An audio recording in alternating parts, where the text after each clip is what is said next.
Yuba-Sutter.live's local government live streams are presented by Plumas Lake Self-Storage in Plumas Lake, where lifelong local residents are helping other residents keep things safe, providing indoor storage units, outdoor RV and vehicle parking, moving supplies, and Penske truck rentals. Details at plumaslakeselfstorage.com.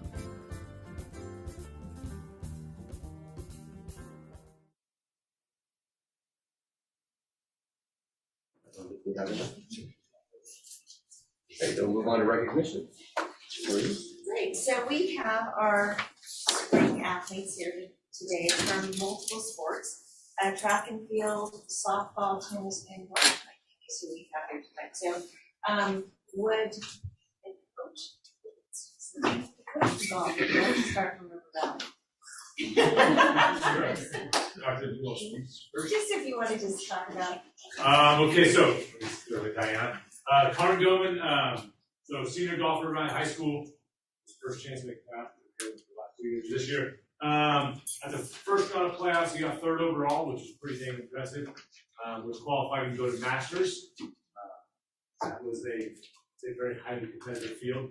I think 33rd out of 117 players there. Not good at the same locale. So we had a great year. Yeah.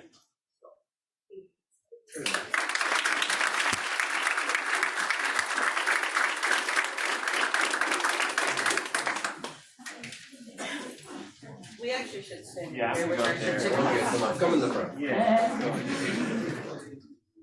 That way, if anyone takes pictures, they can.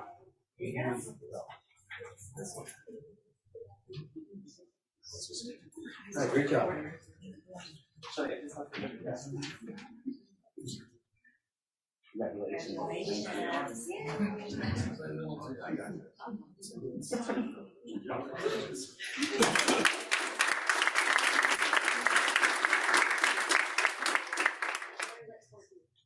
I have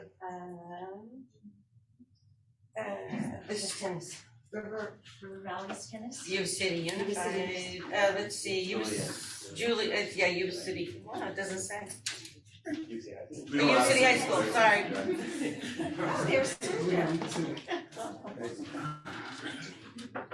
Good evening, members of the board, district office personnel, families, and students. We're here today. My name is Sergio Torres. I'm one of the assistant principals at Yuba City High School. We're here today to recognize our amazing athletes in both tennis and track and field. We'll start with tennis. This year's tennis season has been one of Yuba City's best ones yet. Junior tennis player Julian Whalen has been playing tennis at Yuba City for the past 3 years. This year, Julian competed and won the CBC tournament for singles boys tennis. He defeated his opponent 6-7, 6-0 in 3 sets. He qualified for the CBC sectional that was played May 16th. So we want to congratulate Julian on an amazing tennis season.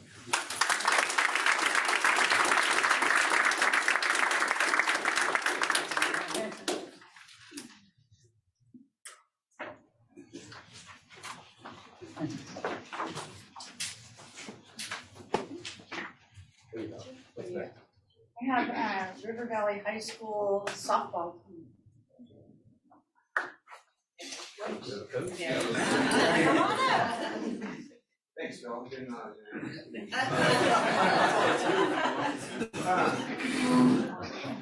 A lot of my girls are up here, a couple over here. 7 seniors on the team this year, next year freshmen and juniors, a couple sophomores. Finished second in the CBC. Just couldn't be more proud of these girls, the way they fought all year, persevered. First home playoff game we ever hosted and won. First playoff game since 2011 we ever won. Just very proud of these girls. A little better coaching, we could have gone a little bit.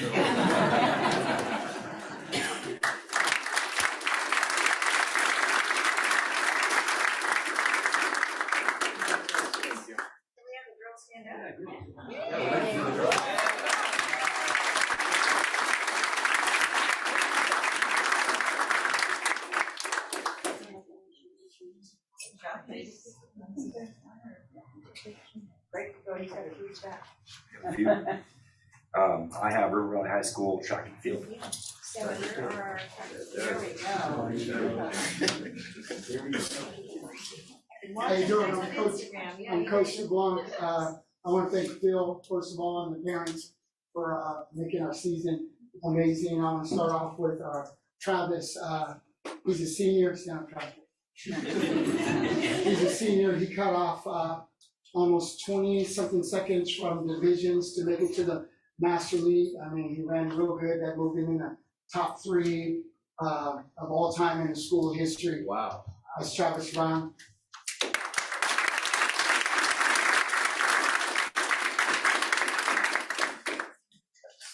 Congratulations. Then next, I'll have the 4x4 relay team stand up. Our 4x4 relay team consists of, our jokes are, that's a distance, that's a tennis player, a long jumper, and a 400-meter guy. We kind of thank goodness for Zach coming from tennis to help us break the school record. That record had been standing for a while, and that's all we put our mind to, was breaking the school record. We won the conference in the 4x4, and then we went on to divisionals to move on. We broke the school record that day, and then we just ran last week at Masters. These are great kids. Only person I'll have back are these two. I'm going to miss Colin and Zach. But that's our 4x4 relay team that broke the school record.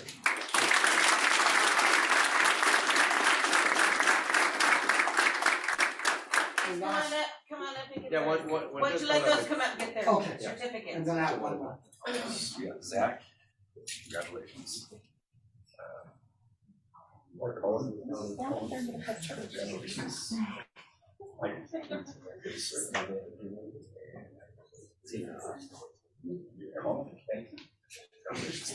And then I have one more.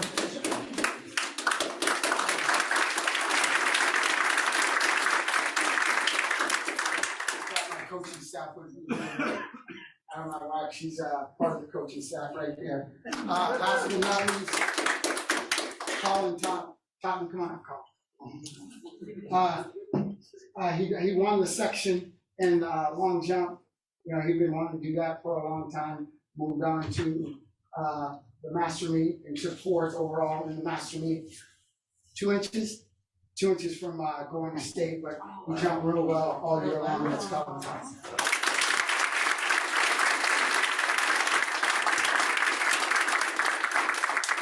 I appreciate you guys having us.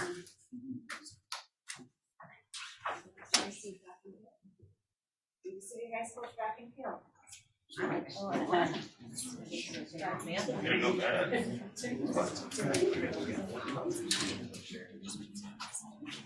What's going on, everybody? All right, we're still filtering in. Well, first, thank you, board, for taking the time to just acknowledge students and what their accomplishments are. It's pretty awesome. At Yuba City, we had a pretty outstanding year. Really, it's a historical year for us. So I did write some notes, but like now I'm like trying to wing it. But so this school year, between our boys and girls programs together, they broke 11 school records, which is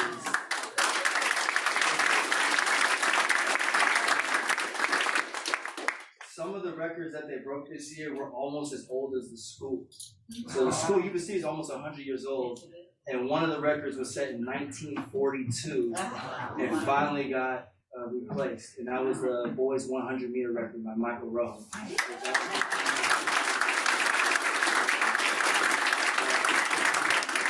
What's interesting about that record, though, is that 3 people tied the record, but nobody ran faster than them. And so there was a record, 1942, somebody ran 10.8, 1967, somebody ran 10.8, and then 1987, somebody ran 10.8, and then finally Michael Rowe ran 10.78.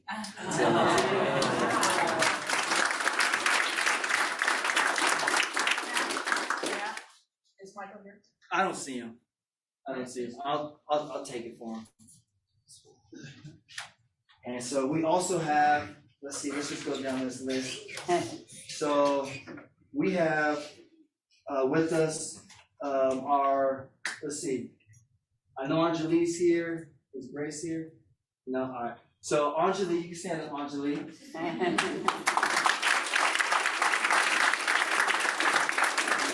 So Anjali throws shot put and throws discus, and this year Anjali won the conference in shot put. And how'd you do in Division 2, Anjali? Really good. How good? How good, Anjali? I won. She won it. I wanted to go to 2 also. And then from league it goes to Division 2s. From Division 2s it goes to Masters. And then in Masters you got 9 by like just a little bit. Yeah, half an inch. By half an inch to get into the finals. But Anjali is a sophomore, and this is her first year ever doing shot put. Congratulations, Anjali, and you can go. You said you got Grace, right? Yes. Oh yeah, Grace. Congratulations. Of course. I'm gonna just skip my notes to see who's in the room, so that way we can just do it down. Oh, there we go, hiding out. All right. So yeah, actually we'll go this way. We'll stay with our throws. So Noah Dunham, stand up. So most people know Dunham because every football coach in the West Coast has come to our school trying to get this guy. All right, he's the smallest guy we got on campus, so I don't know why they want to play offensive line. But he came out this year and threw shot put and discus for us also. And so, you know, keep it busy between football seasons coming around. And Noah came out, and what was your first throw of the season? 40? About 40 flat. Came about 40 flat in the shot for the first throw of the season. And just kept increasing. Got invited to the Stanford Invitational, which is a big meet, kept increasing. And league championships, took first place.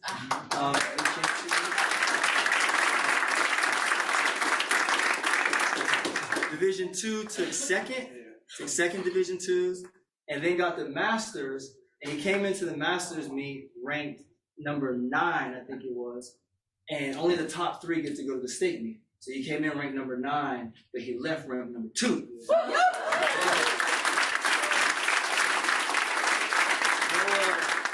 Noah's one of our athletes that is still competing. He'll be at the state meet this weekend. Awesome.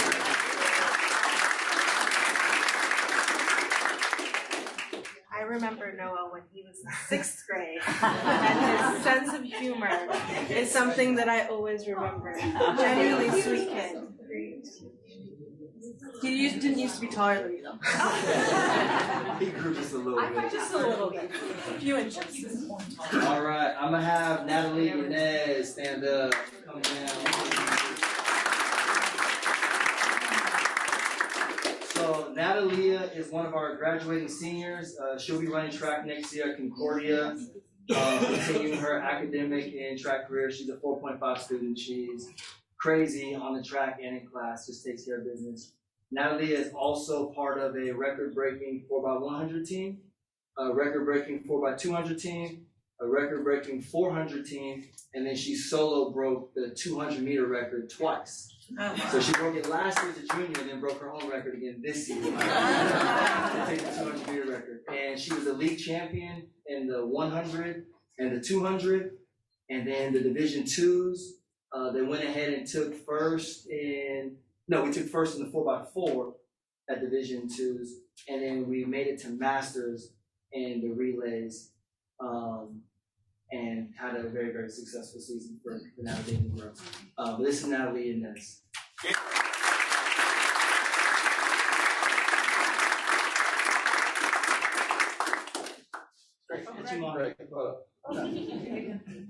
All right.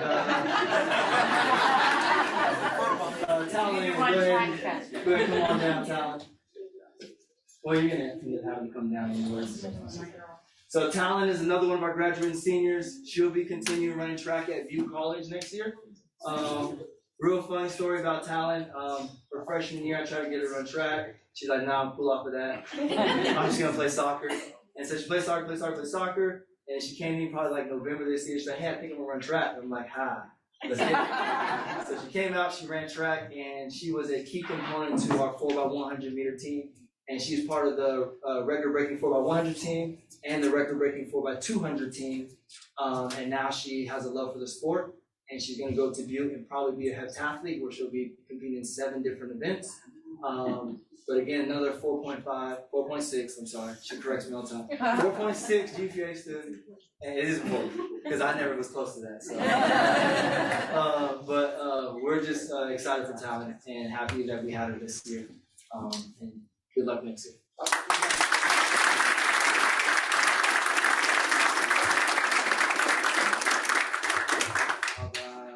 I know Jules in the room. Where'd she go? You're right. Jewel Perry, stand up. So Jewel Perry's crazy, people. So Jewel is a freshman on our campus, and Jewel broke, I can't even count, hold on. We're just gonna go through real quick. So Jewel was part of so we have records for Frostock girls and records for varsity, and she ran both because she was a freshman. So she was part of the sprint medley record team for the Frostock girls. She broke the 200-meter record for Frostock girls. She broke the 400-meter record for Frostock girls. She was part of the 4x100 record team for varsity girls, part of the 4x400 record team for varsity girls, and part of the 4x200 record team for varsity girls. So that was like 5 or 6 records that her name is attached to this season. And Julie is an amazing, hardworking young lady. She's going to have a very, very long, successful career. But we're excited. She's part of the league championship team, competed in Masters, and the girls ran really well at Masters, and we're just trying to scrape to get that state qualifying mark, but they ran super well. And this is Jewel Perry.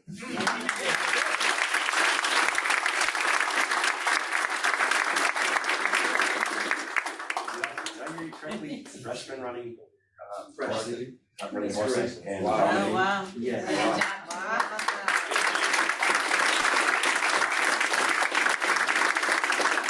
All right, I don't think I'm missing anybody. Last thing I wanted to say is, like, as a team, we sent 12 people last week to compete at Masters, which is huge. I've been coaching for 7 years, and the most we've ever taken to Masters is 1.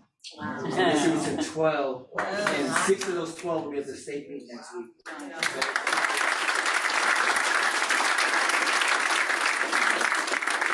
These kids work super hard. It's like 99% them, 1% coach. They work super, super hard, so hats off to them.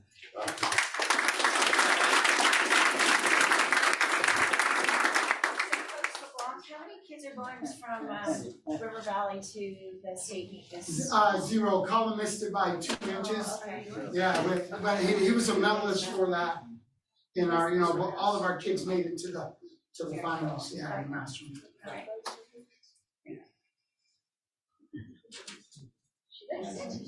All right, good job, guys.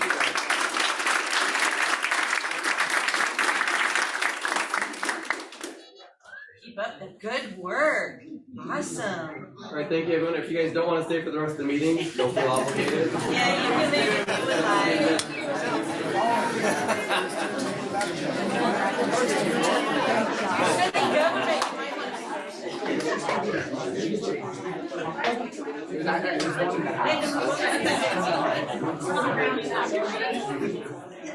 Well, that's all.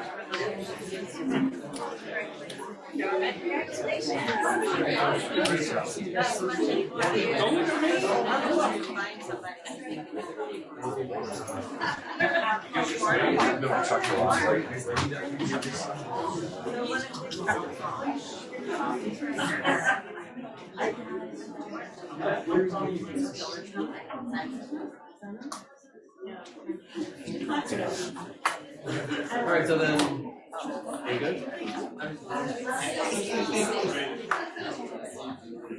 Congratulations.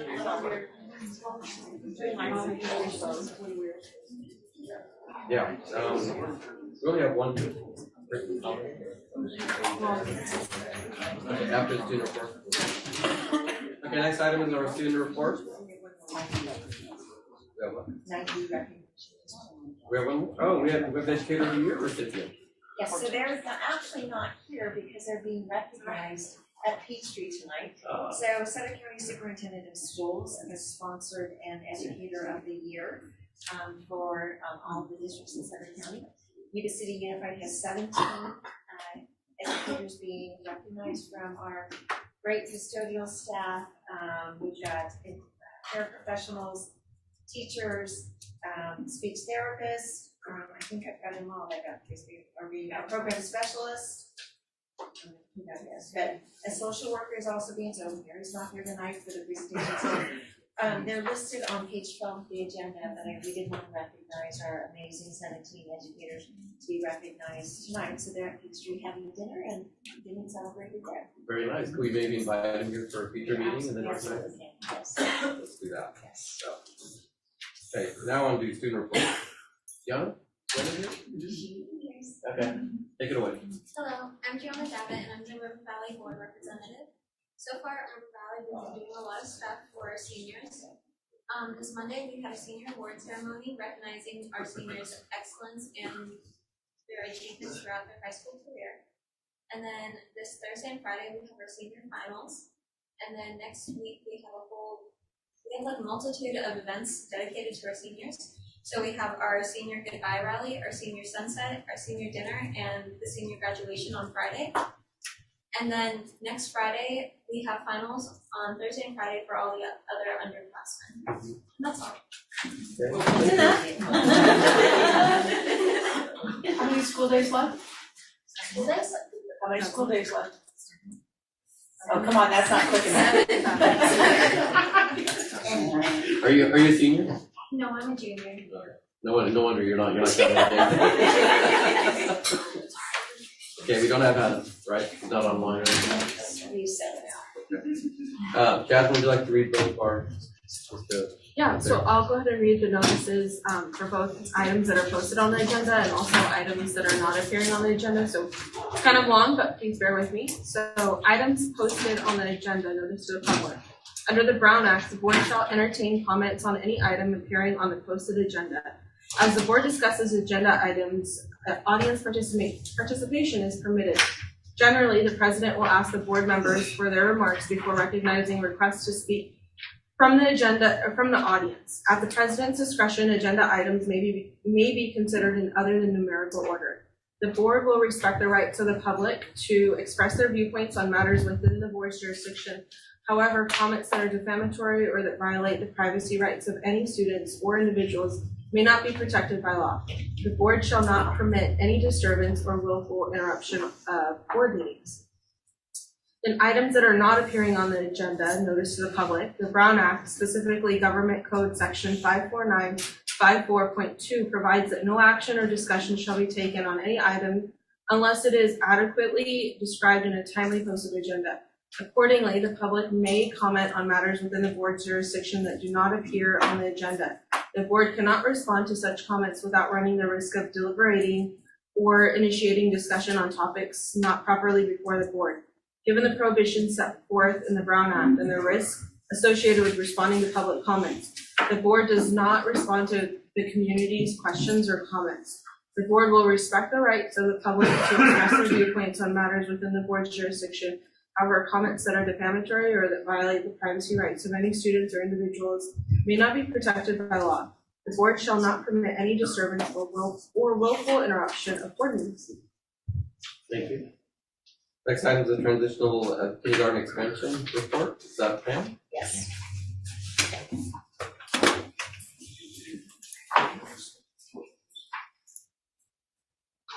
I'm sorry, it's a little bit of a maze tonight. Good evening, board members. Tonight we will talk about our what we're calling TK expansion, transitional kindergarten. We have, as most of you know, we've talked a little bit about this year.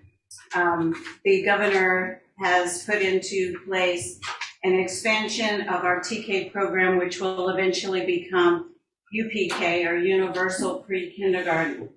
That 7 to 32 designates that right now we currently have 7 TK classrooms within the school district, but over the next 4 years, that will expand to 32 TK classrooms. So you can imagine that right now, if a school has 4 kindergarten classrooms, that it will have 4 TK classrooms over time as we roll out this expansion.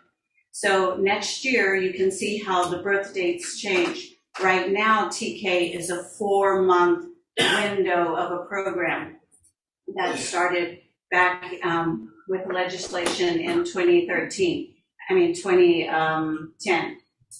This expansion moves out that birth date 2 months each year until we get down to 25-26, where we close the gap to where all 4-year-olds will participate in the TK-12 program. We will still have state preschool programs, so that will still be an option for parents for 3 and 4-year-olds, but 4-year-olds will be able to participate in the regular public school system.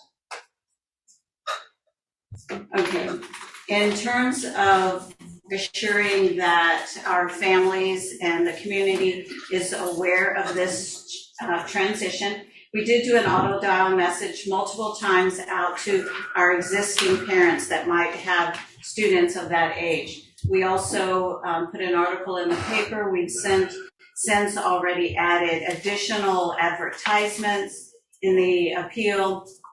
We have done advertisements at the mall and at bus stops, flyers in clinics and pediatricians' offices, and then our school websites and social media to ensure that the community is aware. We have our enrollments are coming in, and we do know that next year we will for sure have at least 2 new TK classrooms. Okay, now in terms of the overall presentation, I'm going to be sharing a lot of information with you, but this is the specific part that the board will take action on tonight, and that is the model for TK expansion.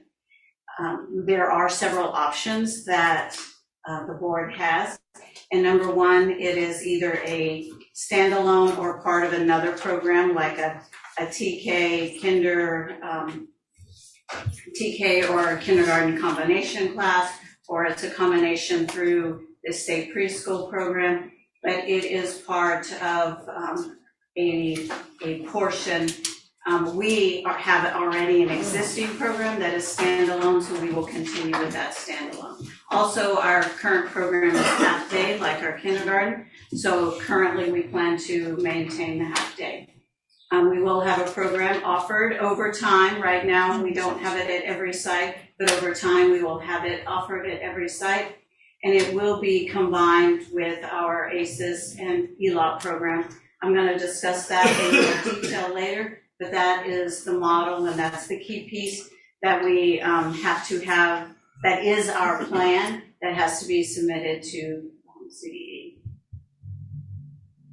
Okay, with regard to how the aids work, part of the requirement is that ratios of adults to students have to be a 1-to-12 ratio with a classroom capped. This model means that there is 1 teacher and a supporting aide in every classroom. Now, as you notice, as we move through, it says 1-to-10, and that is to bring TK in line with the preschool ratios, but right now that isn't in effect and will require additional legislation for that to happen. That is just something that is currently planned. It hasn't come to fruition yet, but the class size cap for TK will be 24. And may I ask a question? Sure. If the ratio is 1-to-10 and you've got 24 kids in the room, does that mean there'll be 1 teacher and 2 aides? Right. In most of those cases, you might want to try to go to a 20 students in a class model. But yes, if you had to go to 24, you would need an additional aide in the classroom. Okay, this new law did change some of the requirements for teachers. You had to have a number of, an option of different things, professional experience working with students at that age group, those early childhood education units, or the child development teacher permit. We already have a number of teachers in our district that already met those requirements through their experience with teaching at the TK or preschool level. So this is not impacting current staff, but over time, as teachers choose to move into that program, they will have to, if they don't have those 24 units in early childhood education, they will have to go back and get those. As our numbers increase, this will be an impact, but it's not currently. The requirements for the instructional aides that work in this program are also different than our standard instructional aides. I really appreciate the support working with Mercedes on this, because Mercedes has been very integral in helping plan and reach out to some of our high schools to get some of these kids interested in graduating and then coming and working in our TK classrooms. We have done a couple of outreach at the high schools in their child development programs, and then we're also looking at some other things that I'll talk about momentarily. But you'll notice that there are 48 units of education required, which hasn't been the norm for our instructional aides, but this program has a higher standard, and that's where CSEA and Mercedes has been such an integral support, because CSEA has a new program that provides free college education for kids, and we have had an extreme amount of interest in this. We had 10 instructional aid interviews today, and every one of them said, I'm interested in the free college. They can take these units. What we're trying to do is get our own students interested in becoming aides and working with us. And then while they are working with us as an aide through CSEA's program, they can take advantage of the free college and then transition into being TK teachers and other grade level teachers over time. I mean, imagine the quality of our program if we have aides that are working in the classroom with a teacher over several years' time, and all of that learning experience being able to transition into being a teacher. It's a great opportunity. So those are the requirements for aides in this particular program. So I just talked about all of this, the free. We did our outreach at those child development programs, our CTE programs at our high schools, because those students already have, just participating in that CTE pathway, have 9 units of early childhood education already under their belt. And then we also reached out to Yuba College Early Childhood Program, because those students would have all 24 and be working on that path to the 48 units. And then, like I mentioned, the free college through CSEA is of huge interest. We were very impressed and excited about the level of energy around wanting to take advantage of that opportunity. Okay, so as I mentioned earlier, TK will be supported through the ACES program, or ELOP, Expanded Learning Opportunities Program. Part of this new requirement with for this rolling out of the TK expansion is that it's part of that larger package of the American Rescue Plan. They want 9 hours of care for those students who need it, so that families have an opportunity to get back to work. So with ELOP, the kids will have an opportunity to possibly come early before school starts and have care, participate in school, and then stay after school all the way until 6 o'clock in the evening. I'm sorry, Pam, could you explain what ELOP is so everybody understands the acronym? Expanded Learning Opportunity Program. Yes. Thank you. Thank you.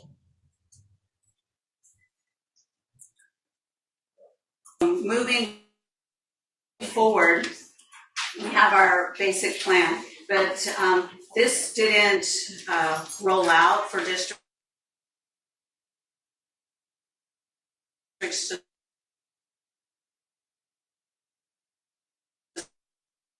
start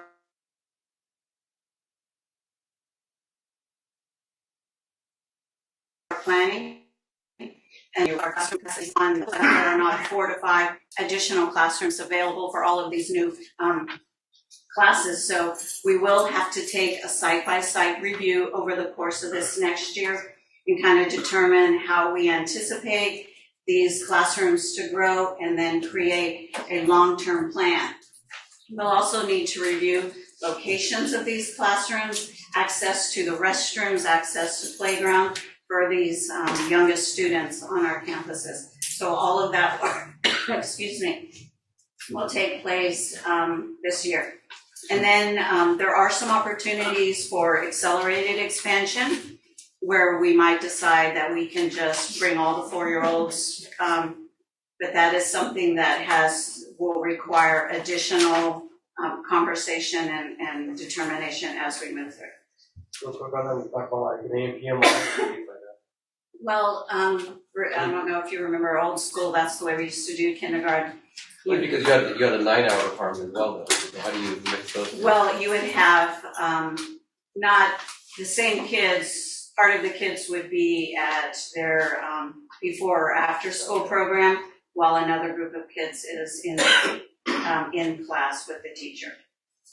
The AM/PM model is what you have to do when you don't have classroom space. So kinders and TK classes might have to double up and do an AM/PM model so that there's not enough classroom space.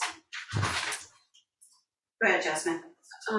Yeah, you had said like over the course of 4 years, we're gonna need, or not need, but the expansion is 32 classrooms. I'm assuming that's what you meant by the 32? Correct. So when we're looking at facilities, I know this slide talks a little bit too, like reviewing the location of classrooms. For next year, I'm assuming that we would need 8 classrooms-ish? 9. Right now we have 7. We anticipate 2 new classrooms need to be in place, which is what we have. We've added 2 new classrooms for next year. The locations are Terra Buena and Park. Okay, and so in 4 years, we should have a total of 32 classrooms total? Yes. I guess maybe this is a question directed towards our facility person, Scott. Sorry. Hey, okay. Sorry, no, my fault. It's directed towards you. I mean, we're having issues anyways, facilities-wise, as far as the cost of building, cost of materials and whatnot. I mean, are we going to be talking about, like, what the plan is? Because I don't think we have, So this is all 23 kind of newer stuff, and this is also just kind of endorses the board's push to place facilities as a priority. And also, this will be discussed in our facilities master planning, which we just finalized the request for proposal that we're sending out, so we'll start getting bids on that. So we're moving that process forward to address our facilities when it comes to everything, but also to TK. So will any of the models that you presented impact the facility constraints that we might have? No, but we will have to share classrooms. So there will an AM/PM model will be necessary at most every school site in order to facilitate this. There's money probably coming down with this, isn't there? There is money right now for this year, just to prepare for the 2 classrooms we have. It's about $260,000 that the district has for this initial rollout. But as soon next year, there is an anticipation of additional funding for all of it and over time. If they want it done, they'll send you money. All right, that's it. Thank you. Thank you. Thank you.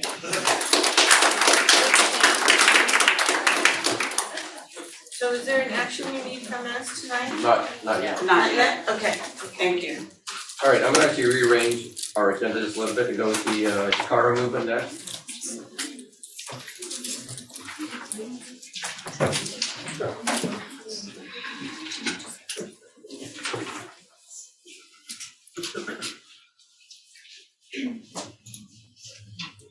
Welcome.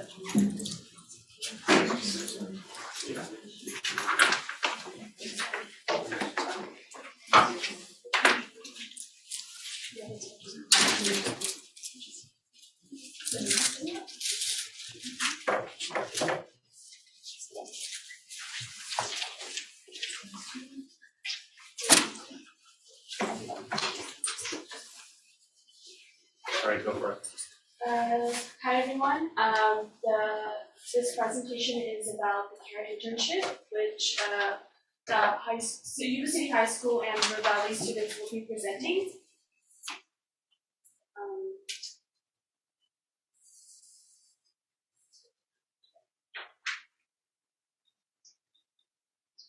Is it all working? Yeah, it's all.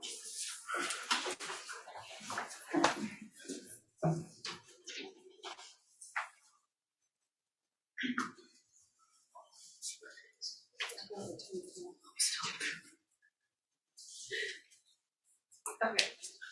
So for those of you who don't know what CARE is an internship. It's a paid internship for high school students about substance prevention education, and it is dedicated to promote health and wellness.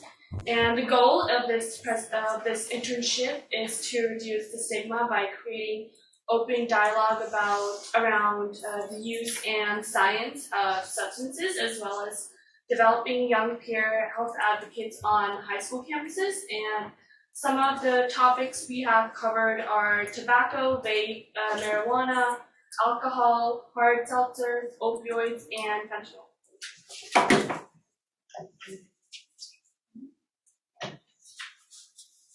So CAD past year started off with a fall retreat. So CAD is at 7 high schools all over California, consisting of Fresno, Yuba City, the 2 and I in Bakersfield. So in October of 2021, we all came together for a 2 to 3 day retreat, and we were educated on substances and their effects. So we started off by workshops about substance statistics, each substance and their effect and how it, kind of going in depth and learning about kind of the statistics of it, and the role intergenerational trauma plays, and specifically alcohol in the Punjabi community, because that is a huge issue that we haven't been talking about, and specifically with the city, how high our Punjabi population was. It was really important we got that conversation going, and also how it affects us locally in our community and in our local high schools. We ended the retreat off by watching a documentary, Killer High, which focuses on the fentanyl crisis within the youth of Fresno, since that became one of the biggest public health crises in Fresno in 2020. For our fall semester, we started off by doing worksheets and watching videos. We did presentations, and we did worksheets and applied the knowledge we learned on those worksheets. We got educated on basic substances that are out there, for example, alcohol, tobacco, vape, and marijuana, etc. And later we applied that knowledge we learned in the winter semester to educate our peers on what's going on.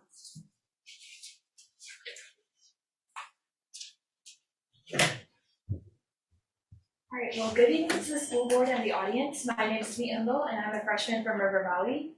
I want to tell you of an event CAD attended earlier this year. Youth Quest took place on March 14th. It's an annual event in Sacramento hosted by the California Youth Advocacy Network. The event was to celebrate and promote youth advocacy and tobacco control. It's centered towards our youth efforts in our communities to prevent the spread of commercial tobacco, and its youth coming from all over California. At the event, we were educated on commercial tobacco and how it contributes to wildfires, toxic air quality, and the destruction of our environment. Afterwards, we took part in marching and protesting to the state capitol, where we talked to legislators on the dangers of commercial tobacco. We also informed them of our local efforts, which we included in the slides today.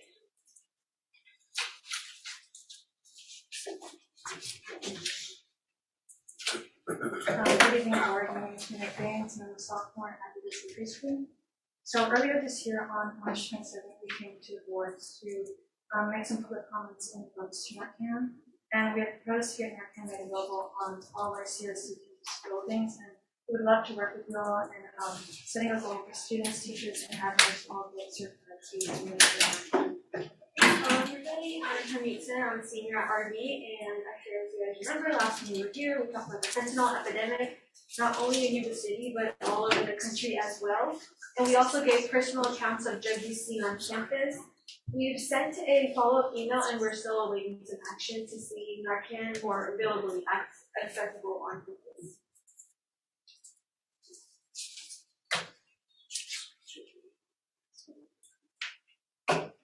My name is Joe, and I'm a sophomore at Rosen Valley High School. So we had a campus campaign where we had the purpose to educate students on the effects of substance use, and we made posters and hung them up all around campus. We also had morning announcements where we discussed a new fact every day, and at lunch we held a table event where students played Jeopardy and won prizes. Hi, my name is Kate Downey, and I'm a sophomore at Rosen Valley High School. And in April, we tabled with a tobacco control program to raise awareness about tobacco-related issues among peers. And we also conducted tobacco-related surveys which focused on opinions on secondhand smoking exposed at public parks. My name is Summer Before. I am a junior at River Valley High School. So we had a park cleanup. It was held at the San Bernardino Park. We got in a team of twos to pick up drug-related items, cigarettes and beer bottle caps, and we found over 300 cigarettes.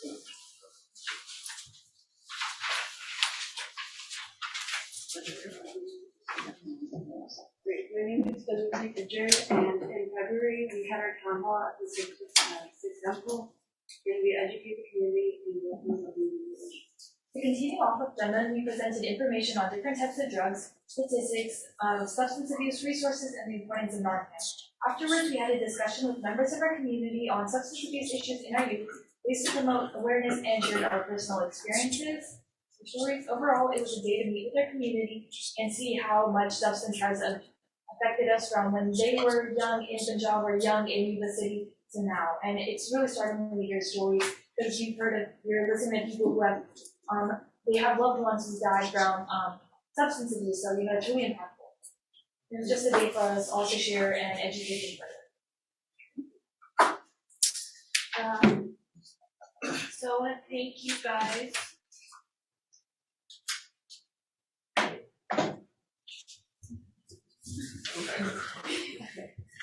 Hi, my name is Surbi Sabharwal. I'm a junior at Yuba City High School and a Care Intern. So Care Interns hosted a movie night in March. Killer High was an informative documentary produced by ABC 30 on the deadly impact of fentanyl through the eyes of law enforcement, families, and other healthcare workers, followed with Sikh Honor Society club members who openly discussed drug use on school campuses as well as their everyday life.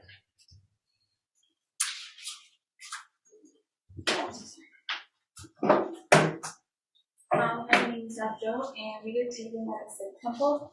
We educated everyone we had, and we gave them details on the internship and about the event. And we also told them about our town hall. We explained our goals that we wanted to share through the CAT, and this opportunity allowed us to connect with our community.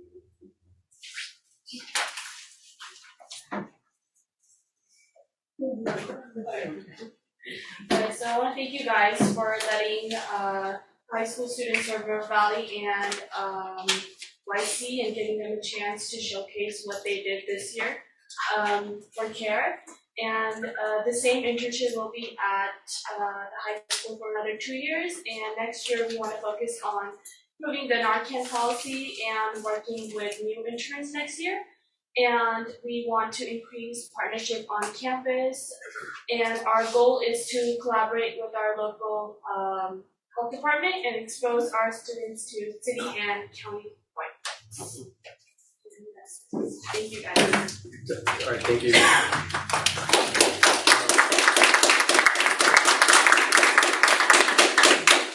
Just a real quick comment. We actually did take an action related to this. Was it last board meeting? Or was it the one before that? Two board meetings ago. We'd like to tell them what we. Yeah.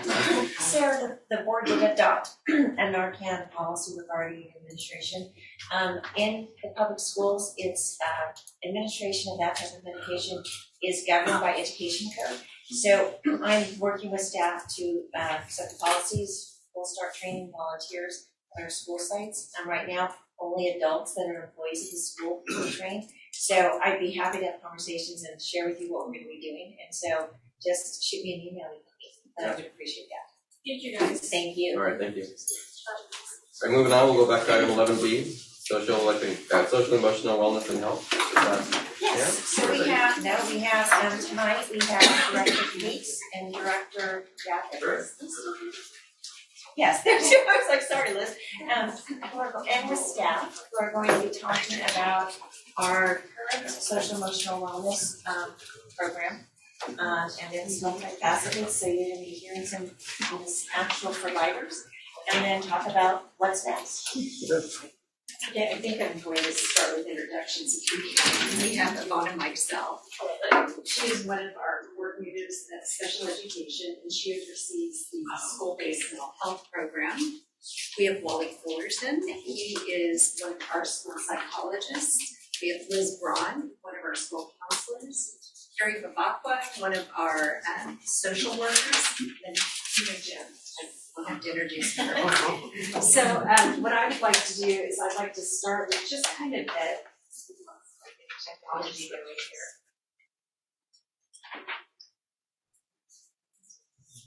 Okay, there's something on there we go. Hey. There we go. My trick's on. Okay, what I'd like to do is I'd like to start with kind of a brief overview of what we have already present on our campuses. And when we look at who we have, starting with kind of our tier one, we have 34 school counselors. And something to note is when we tell other school districts that we have 34 school counselors, it's really impressive. We have counselors at our high schools and junior highs, but one of the things that I think is really remarkable about Yuba City Unified is that we have school counselors at all of our elementary schools. And I think our numbers, when we look at it, is really reflective of the board's, prioritizing social and emotional health of our students. We also have 2 social workers. We have 13 school psychologists. We have a behavioral team of 3 PCBAs.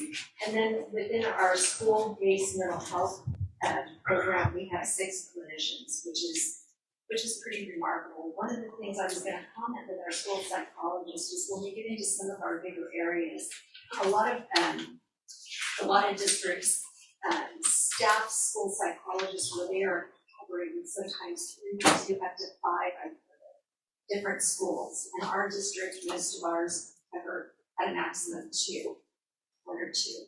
So one of the nice things about that is when we get into the higher ratios with psychologists, they turn into psychometricians. They go in, they assess the kids, they're doing IEPs, they're doing all of that. But really within our program, they're allowed to provide services to our students. And you just lost one to me. School psychology, so that's right too. Sally. I know. But one of the nice things that we've been very proactive. We have a lot of partnerships with some of our universities. So one of the things we really try to do is offer internships. We're a big proponent of growing up, so I have people. Don't worry. Okay.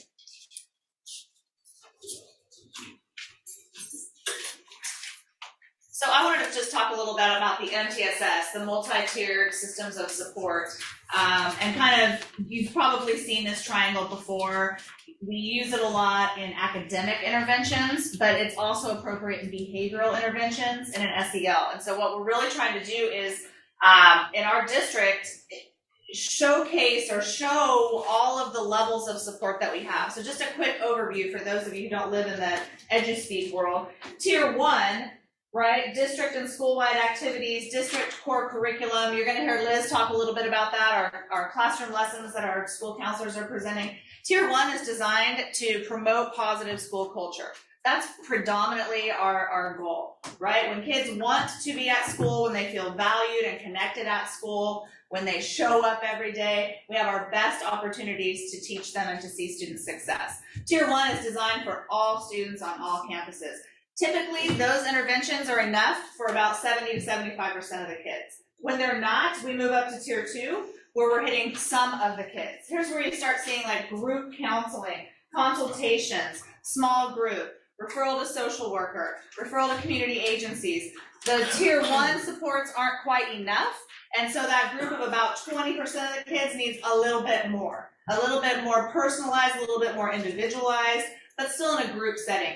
We see PBIS really living here in Tier 1, and then moving up to Tier 2 with those small groups, check in, check out. We'll talk a little bit about those. And then Tier 3, those are for our, should be 3 to 5% of your student population that are needing those intense one-on-one services. The referral to outside resources, the individual one-on-one counseling, that routine, almost routine, more therapeutic counseling rather than just check-in, short-term counseling. I think what we've seen this year and through the pandemic is this triangle got a little lopsided, right? So our SEL providers, this team of people that Liz just talked about, are really working way up here in Tier 3, right? There's more and more kids that are in crisis, more and more kids that are experiencing a higher level of need. And so we've kind of seen Tier 3 grow bigger than it should be, and Tier 2 drop down, and Tier 1 not being enough to cover that 70 to 75% of the kids with SEL. Jen? Yeah. Okay, so pre-COVID, typical year, 3 to 5% would be in that Tier 3. Yes. What would you say is the percent right now in Tier 3? It feels like, right? Like 70%. It feels like almost, in fact, we kind of lightheartedly said our pyramid is flipped upside down. We feel like we're predominantly living in Tier 3 because there's such a high level of need and such a lack of resources in our community. So our kids that are on waiting lists for PES services with behavioral health, they still need check-ins. They still need, they still need to get the Tier 1. That's the other piece not to forget. Even when you're a Tier 3 kid, you still deserve Tier 1 services, right? So we really want to ultimately, the end of our slideshow here is, our goal is to reconstruct that appropriate level of need and help those Tier 3 kids drop back down. Tier 2, a small group would be sufficient. I can get through this. I've got some skill sets now. I know how to handle my anxiety. I have an outside resource, and then ultimately to Tier 1. So I think everything's been a little skewed. It would be completely anecdotal for me to tell you, but each of the counseling teams created an end-of-year report where we kind of have how many small groups did we run, how many suicide risk assessments did we do, so you can really see that data has just skyrocketed. I mean, Mr. Loomis highlights a lot of that, high need that you're seeing in the classroom and on campuses, and that's exactly where typically we shouldn't be living up here in Tier 3, at school. But unfortunately, circumstances and trauma have impacted our students at such a significant level that that's been the result. All right, Liz, you want to talk about Tier 1? So at Tier 1, this is the one that we talk about is for all students, school-wide. And again, like Jen said, regardless of what tier student is receiving services, let's say they've gotten to Tier 3 and we are referring them out for services, we're still going to check in with them all the time to make sure that our referrals that we gave to them are being followed through and what services do they need in the meantime. But through Tier 1 services, that is where the PBIS is so important, that we're really trying to focus on the positive behavior that we're seeing in school, because even as a parent, we tend to always notice the negative things. So we want to flip that and recognize all the positive behavior that's going on, because even as adults, we like to be recognized for the positive things we do. So we're really trying to bring those positive behavior intervention systems. And then the classroom lessons and the social emotional lessons have really taken a forefront, I think, At elementary, they do well over 40-something lessons a year because they are able to get into those classrooms a little bit more often than I would say that we can at middle school level. But as a district, we have come together as a district-wide counseling team, especially through our training with Trish Hatch, but to develop a program that no matter what school a student is at, they're gonna receive similar services. So incoming sixth graders are gonna get their welcome to sixth grade, and what does that mean coming into sixth grade? Because it is different than elementary, whether you're at a K-8 or whether you're at the middle school like ours is. Seventh grade has healthy coping skills that we do grade-wise, district-wise. And then eighth grade has that high school planning and 4-year plans that we work with them. So at every grade level, and then of course elementary has theirs as well. But I feel we're really focusing on being proactive instead of being reactive, because we've got to get in there and try to help give these kids healthy coping skills so that when those crisis moments come up and there isn't anyone there, how can they use their own problem-solving skills to help them do well? Student assemblies, rallies, activities, we're really seeing how important that is. I'm one of the avid coordinators at Gray Avenue School. I have been for the last 16 years. Field trips, I can't tell you how important those field trips are. And we know right now that we have a crunch, but trying to be creative on how we can bring those virtual field trips back and just giving them fun opportunities to be leaders on the campus is different ways. And just last Friday, we had our 8th grade dance. And to see how excited those kids were, and then the teachers preparing and decorating and getting everything set, it was so refreshing just to see a little bit of normalcy back in our end of year activities. So that was really important. And it's, to be very honest, it's just as important to us as a staff to see that interactions with the kids and see them enjoying the time and appreciating what we have back. We're constantly reaching out to our families through family and community engagements. We're doing our college and career planning this year at Gray. I'm sorry if I'm toting a Gray Avenue's horn. We did a career fair this year. Again, to try to bring some of that career planning back onto campuses, and I know the other schools are doing that as well. We always have open door policy at all of our schools. If we can't see a child right then, there's a system in place for the students to leave a note that we call them out as soon as we can. And now with our social workers, our school resource officers, our admin team, we all work together as like the school leadership team. We all depend on each other. We all work together to support our tier 1 students. And one thing that I'm really proud of also is how much we work with our teachers. I've always felt very respected by our teachers. I've worked at AK and at Gray Avenue, and we work with the teachers for best practices for our students. The teachers are always reaching out to us. They don't think twice about emailing us or calling us when they have a concern for a student. Even if it's something so small that they're like, hey, is this something you can help a student with? And if we can't, then of course, we all resource together to provide them with resources. And we do, again, at every level, we use data. And one is the California Healthy Kids Survey. I know that Gray Avenue also did their own additional survey that we could use in a little bit more timely fashion. And I know many of the schools are doing that to get the school culture and see what is it that our students need, whether that's a Google survey or whatever, to see where are we needed the most so that we can put more programs into place. So that is just one of the things that we do school-wide on a daily basis. And yeah, do you think I left anything out? I don't think so. Okay. Available to all students. Available to all students and staff. And staff. Hello, honorable board. Hello, community. Good to see you guys. Hello, everyone. So tier 2. Let me click this over here. So tier 2 is for those individuals who we noted there are additional concerns for. These are students who might need additional support. They might need a little bit more kind of, what do you want to say, eyes upon them to find ways to assist them. They might need connections to more support organizations outside of the district.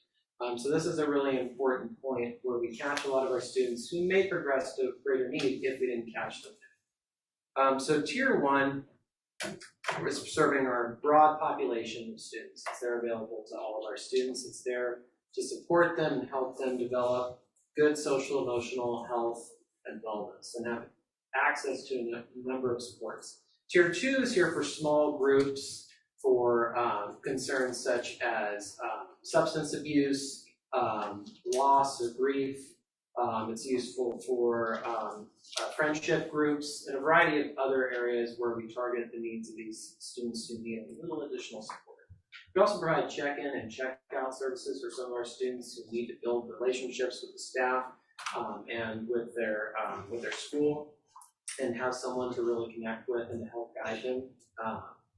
We have restorative practices which are being implemented in our disciplinary practices and in our social emotional plans for students to try to be more equity driven and bring in more mindset of those systemic inequities that are part of the systems that we've inherited and try to help those students out who are disadvantaged. We look at restorative circles to try to help mend some of the difficulties for some of our students who have had some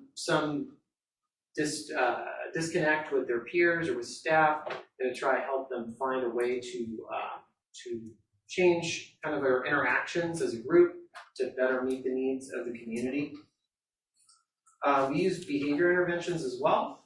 Behavior interventions are often put in place to help us keep eyes on students who need additional support in terms of their ability to interact with their environment, and that might mean environmental changes, or it might mean helping teach skill sets that are missing and the student needs to learn.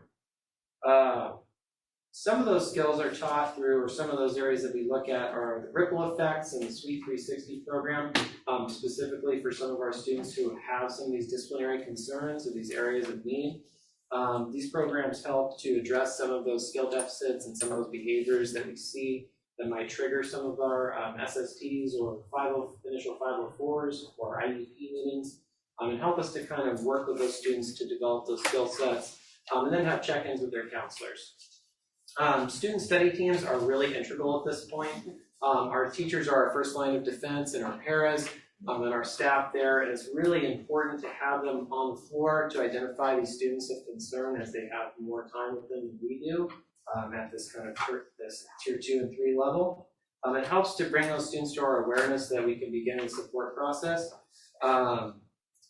We also have our wellness centers or wellness rooms, which are now going into our sites, which serve as a space for our providers to go into and provide these group counseling and support services in, which is an excellent space. And we also have reset rooms where students are able to come, relax, they provide passes, and they're able to calm before returning to their classrooms when necessary, and to meet with staff to have brief intervention counseling if needed, which is available to all students. Lunch Bunch are many groups throughout our sites where students who have social emotional difficulties or difficulties developing with peers relationships to come and make some friends, to interact in a safe and socially appropriate environment, and learn how to develop those social awareness skills. We also have post-suspension meetings to try to address concerns before we move forward with more punitive disciplinary action. And we always look to have conflict resolution with students when possible to try to de-escalate conflicts or disagreements with students whenever we can. Tier 2 is our most important step, I think, for identifying these students with greater need and identifying students who might be, with small amounts of support, able to return back to the tier 1 level before progressing on to more extreme areas, which we'll talk about next. Thank you, everybody. I have a question. I don't know. Questions at the end? No, you can ask. How does a teacher who thinks a student might need more tier 2 support share that? So that's a big thing that I think is important to communicate, is to be able to access a student study team request. I really think a large part of the problem is sometimes staff are not aware that there's a problem across the board. Some staff might know that there's a concern, but others are not seeing that concern. To bring that awareness, the student study team, that's what its purpose is there for, is to identify those students who have those concerns, maybe in multiple areas, and we just aren't realizing it. So it's real important for staff to be aware of that, for our staff to be aware of where they can find those referral forms. And it's usually a fairly easy process of filling out a single form with your concern area, why you're making that request, and what your role is. So I think that that's a really important piece, and it's important to let our teachers and staff members know that that's available to them, and we're happy to have those meetings because it helps us to catch those students and provide these supports earlier, rather than when these things have escalated to a point where there are some super serious concerns for these students. You work primarily 6 through 12? No, I work with the high school level. Okay, so how many of you work with the K through 5? We didn't have a kid. She's getting Christine Grosser was coming. She's getting her award tonight as one of our Educator of the Years. So, and then my other planner, my other person that was coming has a medical condition, was unable to come. But I can talk to K5. And I would say that a lot of the programs that we are describing are universal. Yeah. For all ages, like SST goes across. How long does it usually take for an SST to get scheduled, set up, and done? It usually takes probably about 3 weeks to about a month, depending on the current length. But there's a large volume of them right now, and comparatively to previous periods of time that I've worked with the district, which would make sense given what we've already discussed in terms of the numbers of students who are going to this point. Another thing that I think would be important to point out is just that if SSTs are held earlier on, it reduces the number of additional meetings which block up those schedules for the staff that need to be at those SSTs for 504s and IEPs. So it's kind of an upstream solution. If we have more SSTs, we identify students earlier, have more supports in place, reduce the probability that we're going to find ourselves at a 504 and IEP later on, which is going to increase the number of meetings for those students later. So it does free up the system a little bit on one end, and it also identifies the students and provides support for them earlier on. So that's a real important piece. And just to point out that, remember, an SST maybe a decade or two ago was strictly academic, right? It was an academic intervention. Right. So it's important to note now, and it's important for us to educate our frontline, teachers and paras and people who are working with our children that it can also be a behavioral or social emotional. Right, so we're wanting to, when we say SST, I think the old mindset was, an academic, they're failing their class, and so we need to wait until they fail and then intervene. What it really could be a very high functioning student, an honors student, an AP student, but who's experiencing perhaps a high level of anxiety, who's spending extraordinary amounts of time studying, every night, and we're noticing that social emotionally, their mental health is at risk because of this. So it really encompasses all of that. And the referral process can be, done through PBIS as a referral for a behavioral intervention, as a check-in, check-out, and the SST process kind of helps that team decide what's our next step here. Well, I'm just gonna say, I can also speak to that as a counselor, that initially when a teacher or even a parent has a concern, of course, we automatically set up a parent-teacher conference to start that conversation about what the concerns are. And you're right, more and more student study team meetings are happening based on behavioral and social emotional, and our elementary schools are setting these meetings up at a much earlier age than I think they were back when I first started back in 2000. And so we're seeing them more at an earlier age. And in the old days, it was considered that a SST normally led to an IEP. That's not the case anymore. With RTI, response to intervention, we take a look at what interventions are within the general education classrooms that we can put into place. It might just be preferential seating. It might be that they need to be in an ELA intensive class to see what kind of interventions can get in there early for reading and decoding and all those things that maybe the child has gaps at certain areas because of the social emotional that's been going on. And then once we do start a SST, you do the initial one, and then you wait 6 weeks, which again, we can always move it up sooner if we need to, or push it out a little bit to see what progress the child's making. And we will have anywhere from 3, 4, 5 SSTs if we need to. Again, because the goal is to not streamline them into an IEP, like again, the old days. Now is to find what interventions are in place within the general day. And it could be after school tutoring. It could be and extra math support that they need to have in place. So the SSTs, and also in the beginning of the school year at one of our first staff meetings, we always go over the processes for teachers to make those SSTs. So all new staff coming on, they know how to access these for the students. And you're doing that at Gray Avenue. What are they doing at K? Are they doing the same thing at K5? Yes, to my understanding, yes. And that's one of the things that we've discussed through the Trish Hatch trainings that we've done. Again, a comprehensive district-wide program. So again, no matter what school they're at, the process is pretty much the same. And I will say as colleagues, for counselors, social workers, and the psychologists, no matter what level we're at, we're always collaborating, because for our 8th graders going to high school, our 5th graders coming to middle school, we work really well together and make sure that that transition is smooth.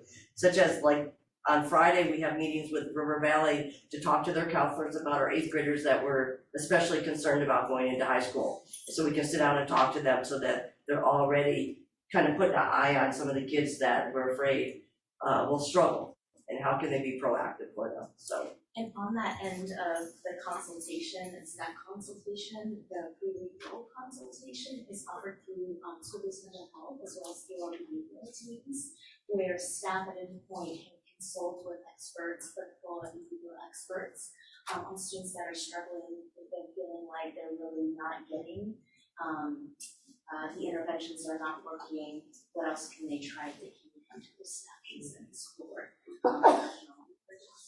Yes, additional ideas. Should we look at the And on that All right, That's here's one question. I'm Carrie Babaka, I'm the school social worker for the district for all 6th through 12th graders. So I can speak to that. The post-suspension meetings, I just want to touch a little bit on.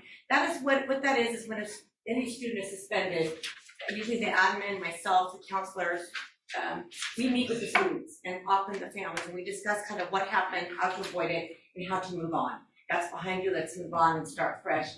We try to, at that point, really douse them with support and let them know that, you know, there's alternatives to what they did do to get suspended. So for tier 3, a lot of times they get referred to me or to Mary, my coworker, who's elementary, for various reasons. Sometimes it's for more intensive counseling, emergency counseling, you know, need to come over. I got a call to go over to Riverbend Riverbend and AK, you know, the student's kind of having a hard time. They need a little bit more specialized interventions and so forth. So I do a lot of that. And also ongoing counseling with the students, those that have identified as tier 2, tier 3.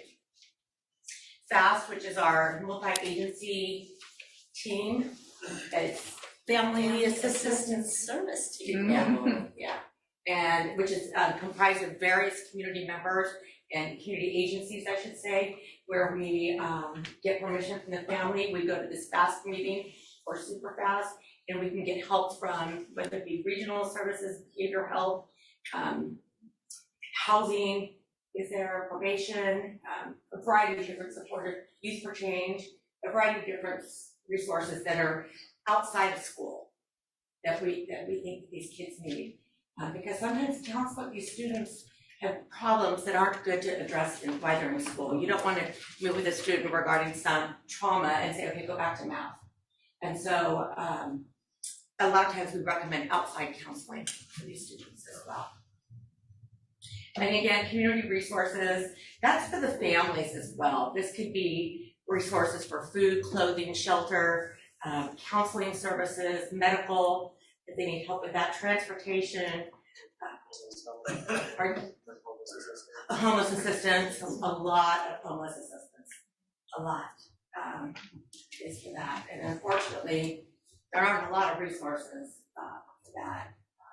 But I'm also on the displaced youth team, and we have vouchers and we've helped families through various things that are sleeping in their car, put them up in hotels, so offer those kinds of levels. There's actually more things for homeless now than there used to be. Yeah. Absolutely there are, yeah. And Hands of Hope has been a wonderful, wonderful program to use. And then, of course, refer to behavioral health if we're doing this. The SRA stands for Suicide Risk Assessment. Doing a lot more of those different things in the past, and a lot more have had to go to behavior therapy, go to mental health. We assess that their risk is too high, so they go to mental health, and a lot more I see are getting admitted into psychiatric hospitals. And if I may add one thing first, this is Ivana Meixel, and so our suicide, so the some of these services, if you think about it, these services are designed for the students that have the most significant need. We recognize that the crisis is at school as well as in the home. So the school staff partner with community providers and collaborate with them. Oftentimes they will have releases of information signed so that they can talk to the direct providers to the students to better understand what's going on in the home, to implement support services, and mirror them in the school as much as they can, especially something that's been identified to work in the school. I do want to bring your attention to the suicide risk, or I'm sorry, the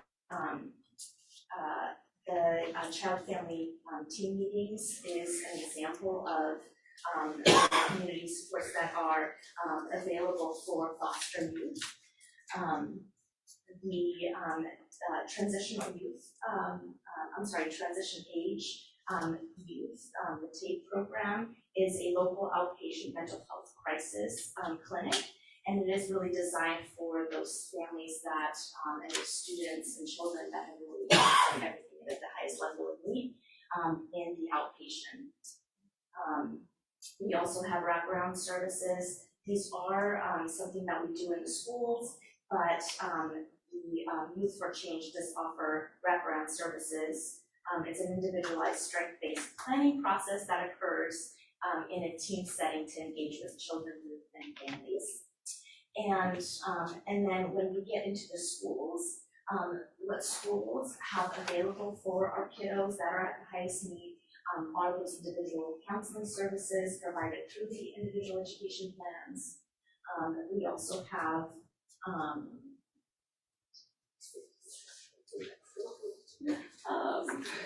thank you, school-based mental health services. And school-based mental health services, once a student, we have assessments for both clinical, mental health, and behavioral services.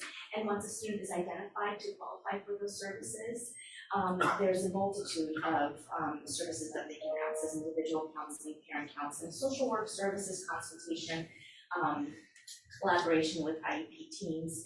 School-based mental health also does provide professional development training for staff. We have gone into schools and provided crisis trauma-informed practices and work with the staff to better understand the student needs. And then finally, that is it. We talked about suicide risk. Yeah, and one of the it is, and I think one of the nice things is that when we get to this level, there is a lot of outreach to outside agencies, because it takes that full wraparound. We can't solve all of this within our school system. We need to really wrap around these kids so they're getting services within our schools and outside of our schools. And all of that is what we're doing currently. So our tier 1, tier 2, tier 3 services, that's what we're currently offering. And then we wanted to talk a little bit about how we want to respond and where we want to go.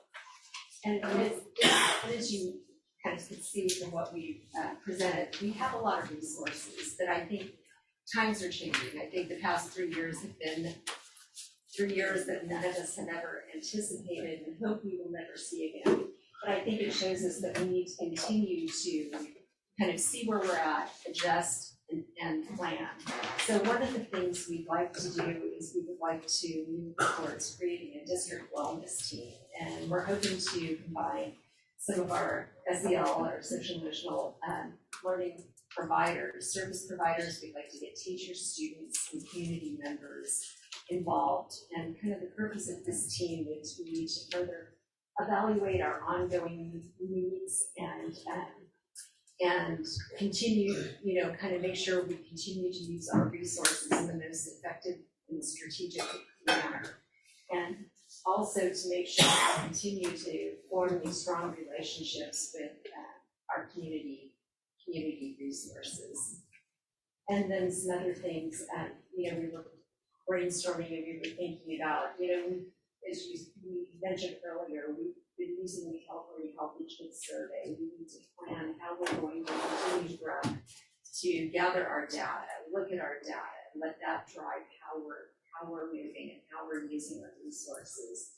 And some of the other things is effectively utilize our wellness centers, making sure we have these brand new wellness centers, making sure that they are fully used. So we want to increase the social emotional, the PD, increase our PD for our staff, all staff, certificated, classified, so that they can identify kids in need, so they do understand what to look for, so they understand what the referral process is, they know how to pass on to the next level of care for those students. So really focusing in for our staff on whether it's trauma informed, whether it's restorative practices, what it is that they need to feel supported so that they know that they're supporting kids in their classroom.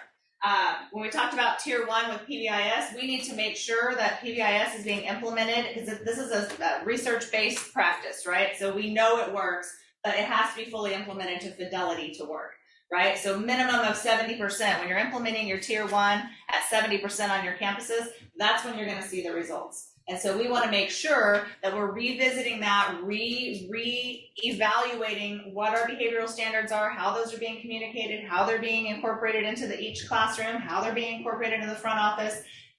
We're working with our transportation team, we're working with nutritional services, we've been providing training for all of that staff. So really working on implementing to fidelity at Tier 1 so we can start moving on to Tier 2 and really perfecting that as well.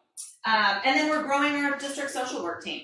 So we're taking some of our current school counselors who have social work credentials. We're growing our school social work team. Mary Pickering works with Carrie, and they've been in the district for the last couple of years, kind of shouldering the burden. Their burden is getting heavier, right? Their need for services is getting greater. 5. Oh, see, 2 melds into 1. And Mary is also receiving an award tonight, as recognized by Sutter County Office of Schools. So we know their work is valuable, and it goes a little step beyond what a school counselor can do.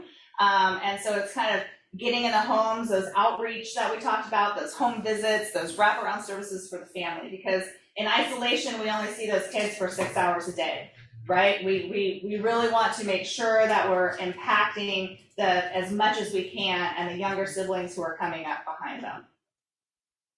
So ultimately, that's our goal, right? To bring those kids all back down, move them down to lower levels of intervention and SEL supports. We're all working to put ourselves out of business. Yeah. I think that's gonna be a long ways away with all this COVID stress. Because I mean, I can totally see how you were talking about it. Cause like when my kids went through school, right? Most of their counselor meetings were all like classes, academic, requirements, stuff like that. But now with all the COVID stress, you guys are probably dealing with family issues, all the stress they have at the parent level, the kids level, school closing. I can imagine how you did that transition from one to the other. Well, and now you add social media. It's Yeah, a whole that's true. All social another media. Area that we're really trying to educate kids and parents on the dangers out there, teaching them social etiquette. Mm-hmm. Digital citizenship. There you go, thank you, digital citizenship and safety and stuff. And of course, at the middle school level, we deal with it quite often. So the good thing I will say though is I really do feel that the students and the kids feel they can come to us. When my kids were in high school and I would go over to YC, my daughter always said, gosh, everybody has to stop you to say hi. And I always took that as a compliment, but it's very refreshing for us when we take our 8th graders over to the high school for, let's say, an Avid field trip. And we get to see our former students doing well. It is just, I can't tell you how much it means to all of us. And then and we'll take pictures with our former students, and because they're excited to see us, we're excited to see them. So it truly is building relationships with our students, and we tell them all the time, we follow you guys in high school, so be prepared. And then they do, and we truly do. We truly keep track of our kids and hopefully try to go to some of their graduations and stuff, because they know that, and we tell them all the time, it doesn't matter when you move on to high school, we're still here. If you ever need anything, you come back and let us know. And we do get parents that come back quite often to just ask us for some questions that just because I had that relationship. And so that's good. Yeah, it's like I have a real good friend who's a counselor, over here in district, and so it's like I get that feel of like how connected you guys all become and stuff. And really, that you guys make a huge difference. Any other questions? I have a question. When you guys talk about utilizing the California Healthy Kids Survey data, what does that provide you? So we this year we did the core questionnaire, which is school climate, safety. We did alcohol, tobacco, drug use, so the 2Pay section, and then we did the social emotional wellness section survey. So we just resent that out to my 7th, 9th, and 11th graders because we didn't get a great response rate, because I think kids don't open their school email unless their teacher directs them to, or their counselor. So we're revisiting that and trying to solicit some more responses that are middle and high school level. So we've done those modules so that we get a really broad amount of data to use with that. And I can just speak to the FAST meetings, and I've actually had the privilege to attend one with Miss Ivana when I worked for the district, and I can only imagine how much more resources are available now. But at the time, it was truly rewarding to see positive change for not only that student but that family too. So just kind of what you guys have spoke to was very true. Yeah. And relying on our community partners and agencies and thank you. Well, we welcome the opportunity to have the district wellness team and to talk about how services need to change and how to adapt to changing times and adapt to needs and adapt to data. And so we're looking forward to growing that district team and really sitting down and doing the work that's ahead of us. I noticed you said that you were revisiting because you sent the emails out, and unless the teacher lets them know to check their emails, wouldn't it be better almost to have each teacher have this on their assignment and assign it to them? Yeah, we posted it. Well, it's a voluntary survey, obviously. I know, but it's an assignment that's voluntary. Yeah, so all my counselors have posted it in their Google Classrooms. So all the counselors have posted it in their Google Classrooms and are inviting students to I'm asking teachers to give them the time to perhaps access at school so that they can access it at school if they have any questions. My other thing was, you mentioned Tubi. Isn't kind of what the Chikara movement, what was it? Chikara. The Chikara movement, isn't that what Tubi does too? So yep, we have CD, we have a 2Pay grant that runs through next year. Liz is one of my 2Pay coordinators representing Gray Avenue. But yes, essentially promoting, it used to not include e-cigarettes and vaping, and now the state has decided, okay, that's obviously an epidemic crisis, and we really need to address that. Yeah, so yes, we worked with Jakara, Yuba City High School in River Valley. They helped design some posters. We worked in tandem at River Valley. They did a joint presentation on their campus. So it's great to have students listen more to students. Question so much as a comment. I brought up at a previous board meeting, but I just want to continue to advocate for taking advantage of all the opportunities for community schools funding coming down from the state, especially as we talked about the need for wraparound services. The sad reality for a lot of our students is that the only time they're being supported is those times they're at school. So as much as we can, bringing those resources into the school. Yeah, they just announced a new another round of funding for that, so we will be looking for that application. Yeah, so I want to see that. Thank you. Thank you. Thank you. All right, we do have one public comment to Paul. You want to comment on 11B and 12B, so we'll put you in the middle. Thank you.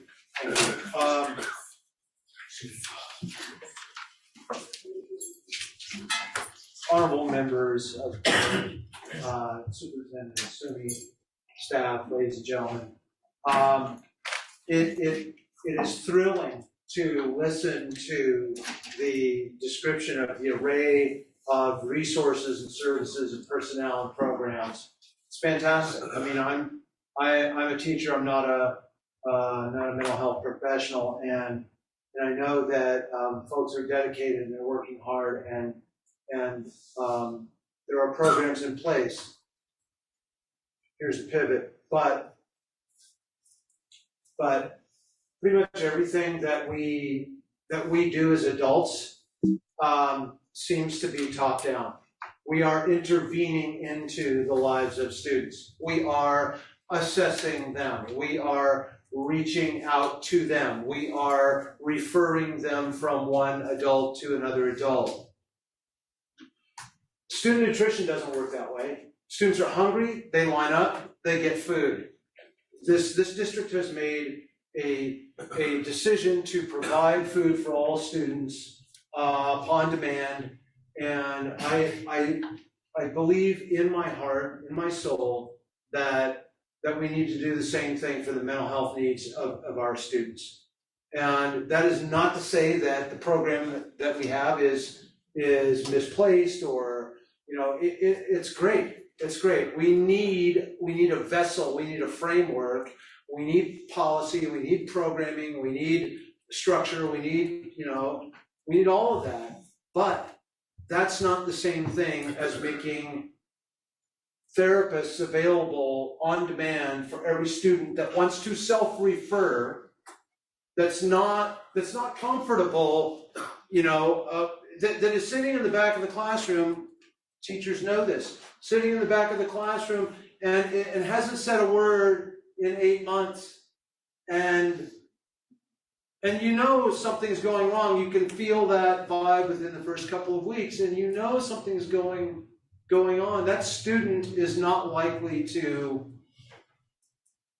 respond to any kind of aggressive top-down. That student wants to direct themselves to a therapist, not merely a counselor, not a momentary intervention. We're not talking about forming an SST. We're talking about therapy services available on campus for students who want that. And I believe that there is a tremendous want for those very services. I would strongly recommend that if we really want to reach students with a survey and get some data on this, that at least I don't know what happens at the middle school level or the elementary level, but in high school, the academic counselors come in and talk to all the sophomores every year, and they hand out the transcripts and they go, this is where you are, this is the scorecard, this is the roadmap. You want a 4-year college, this is it. You want this, you want that. Let's check to make sure your name is spelled right. They do that, and it's a very useful thing. They do it in the English classes because everybody has an English class. So, we set aside time, the counselors say, we're coming in February, we want these 2 days for your class, cool, we'll see you. That's the time when those counselors, those academic counselors, should step up with a Google survey, quick, focused, professionally done, not my little, sort of off the cuff little quick survey, but have students sit down, take 10 minutes, do a survey. Do you want mental health services? What kind of mental health services? What do you need? Do you feel you can talk? Is there, would you like to have a therapist relationship that you can use here on campus? A professional who's trained, a professional that's got confidentiality, et cetera, et cetera. So I want to urge all of you and the superintendent and staff that are working on these issues. Let us think top down, good, fine, but let us also think bottom up. What does an individual student want? And it's in the classroom setting. If all I do is talk and hand them stuff and spoon feed them, it's like they hit the off button after about 2 days of that. So we've got to enlist their curiosity. We've got to find out what they want. We've got to provide something that they can use without having to have a bunch of adults on a team and a bunch of referral. We've got to have resources, I think, available to students who want it when they want it. So that's what I want to say about that, and thank you for listening to me. I won't be at any board meetings until next fall, but I'll be back in August, and I'm gonna continue to connect with Doreen, and I would really like to get a copy of that slide presentation, and I know probably in your spare time, you're probably working on some kind of like an actual written response to my letter. I'm hoping that's gonna eventually come. And I'm being facetious when I say your spare time. I know everybody's busy. So I do want to keep moving this forward, and I want to keep bringing us back to a bottom-up agenda, and not necessarily just a top-down viewpoint. Thank you, ladies and gentlemen. So, all right, thank you. Did you say something about? Are we going to take 12B now out of order? Well, basically, you already had like 10 minutes, but if you wish, you can you can add a few comments on 12. 12B is it's an approval for the student field trip. Stella Treebold is our is a STEM. So Stella's a sophomore at YCHS and started out as a debater or as a speechy, call them. They're either debaters or they're speechies. Novice, original oratory, undefeated, went into varsity, won in that event, and then got herself to the state championship. Didn't do too badly first time around the block, and now, of course, she's going to be going to the national championship. So we very much appreciate and hope, and I'm sure the board's going to approve it. But I think you already have the numbers. So anyway, thank you very much for that. And is there anything you want to say, Stella? I just wanted to say thank you all for helping me. This is a really great opportunity for me, and it's going to be an honor to represent Yuba City High and the district at nationals. So thank you guys. Awesome.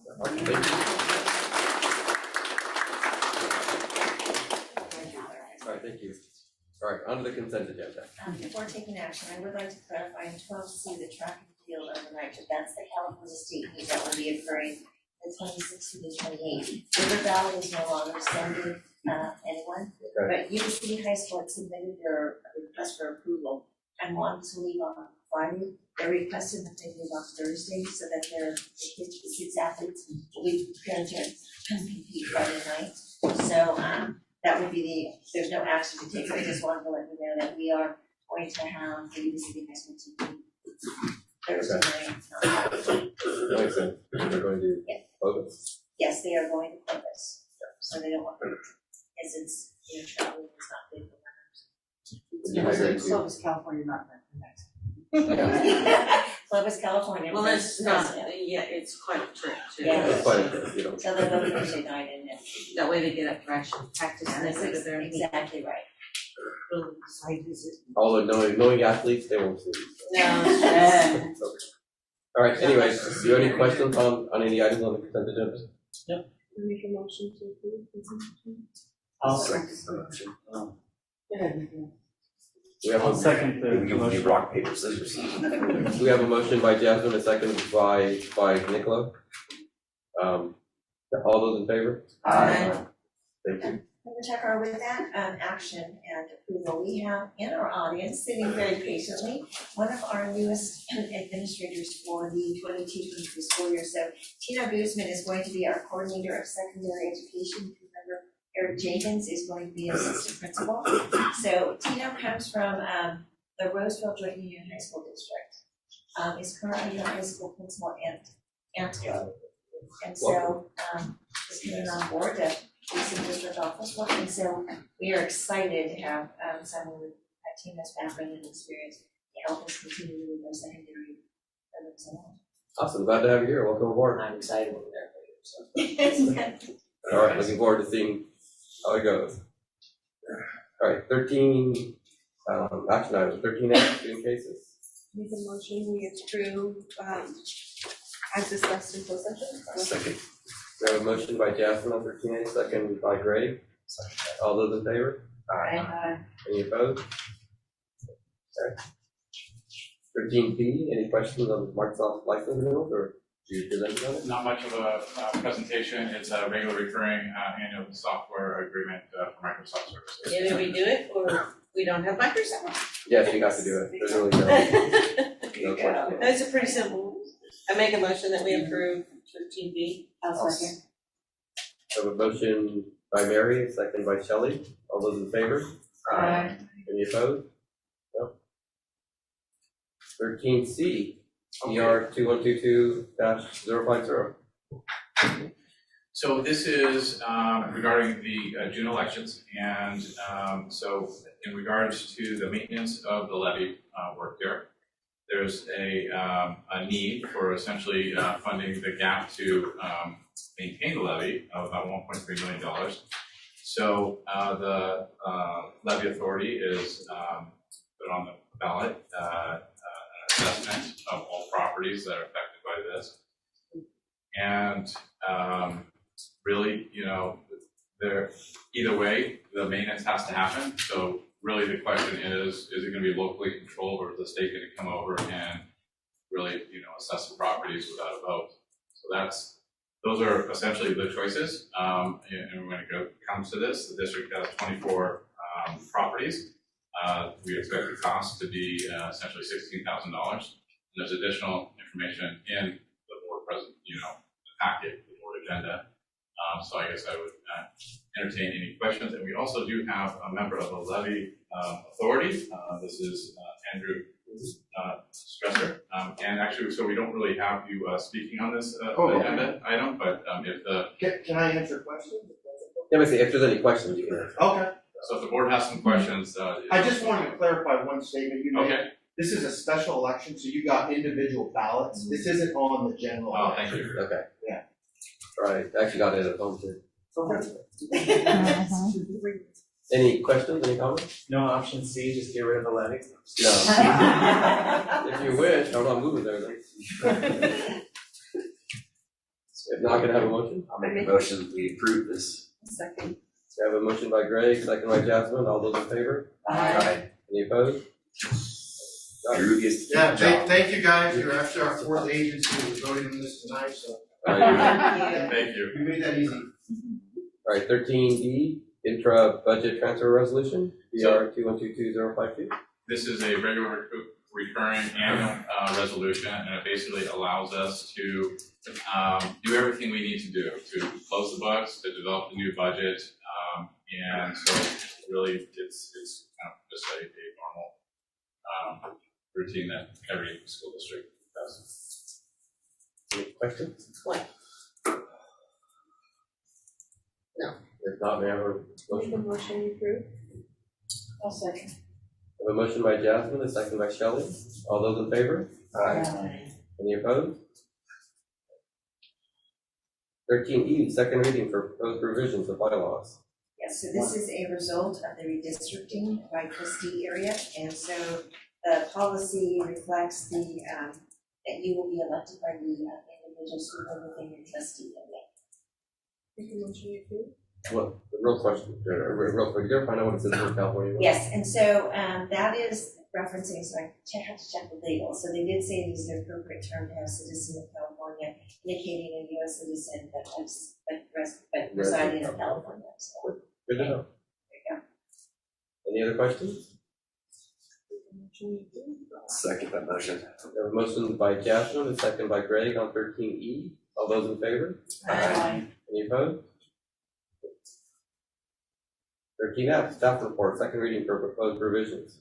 Yes, I bring forward the, for our second read and approval, group of policies that have been updated based upon new laws and policies and procedures. I know that there was a question about the AR related to uniform complaints, and continues to be staff's recommendation to go with option one. That would be the appeal process would go to the California Department of Education and not the school board. This is a spontaneous question, so apologies for the exact answer. Could you just clarify the difference between a uniform complaint versus Because the uniform complaint only covers specific things, right? That's what you were saying in your letter to us, right? Correct, Mike, because you were you're more of an expert on uniform complaints versus employee complaints and Title IX complaints. Yeah, so typically the uniform complaints are gonna be aligned with specific codes such as Title IX or sexual harassment. So let me put together a piece that kind of gives an overview, and I'll send it on Friday to get an answer to that. So it's distinct from just like a general complaint. Generally, discrimination, Yeah. Harassment, those sorts of things. I have a question. So, Last week we heard, an appeal. If we approve this, does that mean that that would be out of the board purview? Yes. so that was a uniform complaint. I have a question. So what is the current process now? Because, we've been on the board for almost 2 years, and we've only seen one complaint come to us. So what is the current policy as it sits right now? So the current policy right now is, and so it's gone back and forth in terms of the appeal process. Currently it stands that the appeal would be, would go through the board. And so I've, shared concerns regarding the appeal process. There is an appeal process that would go through the Department of Education, who would be, quote, a neutral party to hear the appeal process. And so there are concerns regarding just the possibility that the person who filed the complaint, that there would be an expectation that the board would hear every appeal. Secondly, in terms of very often you are aware of situations prior to the complaint even being resolved and investigated. So there are concerns, and I have also spoken with legal regarding the concerns regarding the board hearing the appeals because of just possibility of conflicts arising. Really, just to add that being in a small community, we sometimes know the people. And really, this is the first time I actually had an appeal come up in 4 years. I understand that, and I would hope that if an individual has conflicts, that they would recuse themselves. But I really worry that when we take that opportunity away, and maybe I'm not understanding it fully, and maybe it's not an opportunity that we're taking away since it's going to the state. Yeah, you're not taking that appeal, you're referring it to a more neutral party. But they can still appeal it, right? Correct. So they can still do all the There's still an normal. appeal process, it just goes to the Department of Education. It just doesn't come to us. Correct. Is this policy recommended by school board association? Yes. So you amended the way? No, so this California School Board Association has option 1 and option 2. Option 2 is the one where, in some districts do have an appeal process that is heard by the governing board. In consultation with legal, the recommendation would be is to go with option 1 for the reasons I cited in terms of possible conflicts, also in terms of the fact that the complainant could have an expectation that the board is going to hear every appeal. You may not, and so shared my concerns, and again, staff as well as legal continue to recommend that we go with option 1 and that the appeal process be vetted through the Department of Education if a complaint wanted to file an appeal. Can you say that they may not hear the appeal? So the board has to determine whether or not they want to even hear the appeal, and so it's not an automatic. So the board has to first decide, yes, we're going to hear the appeal, or no, we're not. As we did this last year. Basically, we did that in the last one, right? Right, we decided in a closed session whether we want to hear it. I have a question about this, since, Sarv said that he's been on the board for 4 years, and this is the first one that sort of come to him, and we've had this policy in place. I don't understand the concern that we'll be having this inundation of appeals coming to the board. Well, I think that you're right. I think that we haven't had this happen, and it has not. I have, to my knowledge, I can't remember that it's happened, but I do think that there are concerns in terms of the emotional overlay that accompanies an appeal, and understanding the appeal process and what you really are listening to in terms of the appeal would be a concern in terms of this process being moving forward to option 2. So there are more board policies within this than this one. This is a singular one. Correct. Yes. So could we, would it be possible to separate this one out and have more discussion about it before we approve, and then approve all the rest except for this one? Yeah, you certainly can pull that one policy and ask that that one be brought forward for further consideration in June, and so you can approve the rest of the policies as a separate read and ask that one policy, which is. I think we could also just simply vote on that one policy separately from the rest. Today. Yes, you Right, can. so I'd almost like to do that, if that's what you'd like to do. Just to take it out, and then, I and then prefer consider to something. actually have a little bit more information about it before we vote.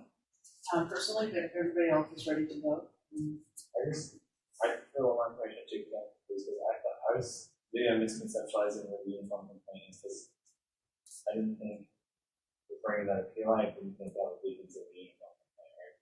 Are you saying that would have been considered a uniform complaint, the one we heard an appeal on It was filed through a uniform complaint This process. is because it had to do, there was a harassment piece in there. So does that make the entire thing uniform complaint, or just one piece of it, such as that? I think the entire thing was filed in the uniform complaint process. If I'm right, all we're saying is that policy things are like, not that we would deny the claim or anything, it would just go be reviewed by the Department of Education. Correct, so that once a uniform complaint is filed, we're obligated to investigate it. Okay. And find, and rule and determine whether or not we believe that the complaint components are valid. And then the individual receives a report and then has the option to accept the findings or appeal the process. So then in the last case, what would have been different? Which part of the process would have been different, just for? Wouldn't be us. Right. I mean, it just wouldn't have been us, right? They would have still gone up and it would have been heard. Right. It just wouldn't have been us. What's the timeline for an appeal to the state level? Because that would be my concern in your considering this, is that it might delay the board's ability to be responsive to complaints of discrimination, harassment, intimidation, or bullying. And I would hope that this board could be very responsive to that. So I guess I would want to know how long the appeal process is, because having watched other appeals to the state take 18 months, that might not get the remedy for your employees or your community members who are alleging unlawful discrimination, harassment, intimidation, or bullying. Now we send a uniform complaint. Yeah, but just to be fair, this one took almost that long here too. I don't know how, I was not involved in this one, so I have not been involved in any in the. Didn't it? I mean, it seemed like it was. take that long, the investigation took. Well, I mean, that's, yeah. But once they asked for appeal, it didn't take. All right, why don't we do? Why don't we pull that item out? Can I have a motion to what's the I item move number? that we pull You know the item the number? uniform complaint appeal policy for further consideration and move forward with a vote on the rest of the board policies. So it's BP 1312.3 and AR 1312.3. But it's specifically the AR. Those numbers, right there. That's been. AR what is it? Which means that it's AR what? AR 1312.3. And there's exhibits attached. So it's the BP, the AR, and the exhibits tied to 1312.3. Okay, can I have a I motion? make a motion to approve with the exception of the two that Ms. Ozumi just stated. Okay. Would you like to second it? I'll second it. Can I get a roll call vote on that? Yes. Laura? Member Benicavoli? Yes. Member Dami? Yes. Member Roscoe? Yes. Member Pretty? Yes. Member Quilty? Yes. Vice President Jakar? Yes. President Riley is absent. Okay, so now on the remaining item, would the board like to vote on that today, or would you like to have it brought back for more information?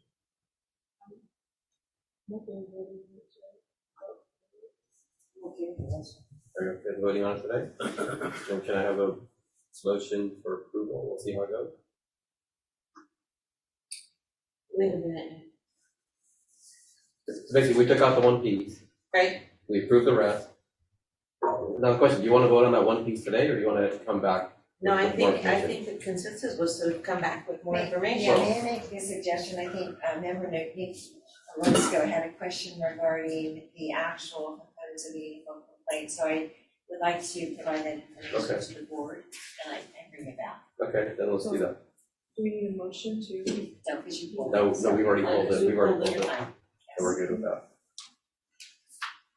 So may I offer one piece? So, yeah, we can put together some materials and help share. One of the areas, in having worked with uniform complaints for a number of years, is I'll point your attention as you're reviewing materials to the complexities around discrimination and bullying and intimidation, because there's a lot to the federal and state laws around these issues that can get, it's just not as simple as, it's often far more complex than people realize about how regarding how these things are defined in the law.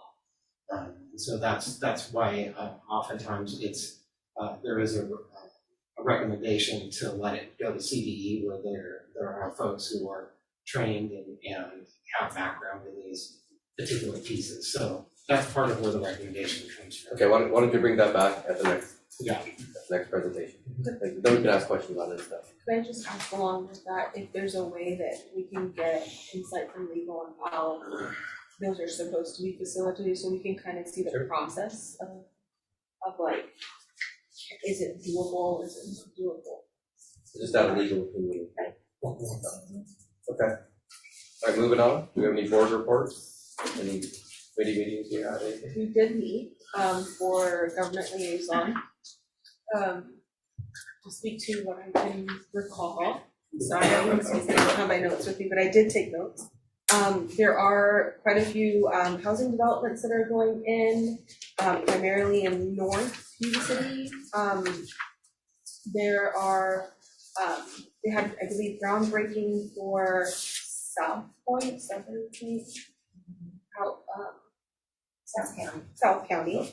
And then the other huge highlight that I recall is that our library is open, and they're really high tech. I haven't had the opportunity to go take a look, but it'd be a great field trip for my kids to go and take a look. But it's supposed to be state of the art, and I've seen some pictures, so. They touched on some of the safe routes to school. I believe I also mentioned these last time, because mostly one of the last time. The two biggest ones in my eyes, at least, were the widening of Walton all the way to Lincoln, so that it'll be 4 lanes, and that will include a sidewalk along Walton on the west side, as well as a stoplight at Cherry and Walton, because there's a major issue with traffic around AK there. And then the widening of Birch Street, which right here is already started. That's going on now. Hopefully, doesn't make too many problems with too many people driving too fast around schools. This was not brought up, but I got a couple calls on it, like right after the government liaison meeting, which happened on the quarter. So I just wanted to mention it so I remember it.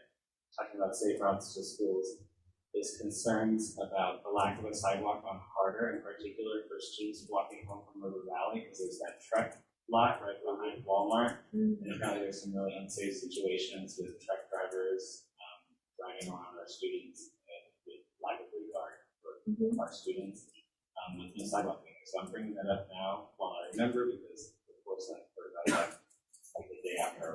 Well, will they do anything when they build a new park there? Maybe. Well, that's what I add brought to up, is that they are bringing a new park. I do know the park on the other side, so just hopefully maybe if we bring it up now, if they're not doing maybe they can incorporate it in the park. Can incorporate. So I want to bring that up. That would be good. There's supposed to be a connection with the bike trail. Yeah. So at the park. There's a bike trail's gonna end at the park. Is there any thought of maybe like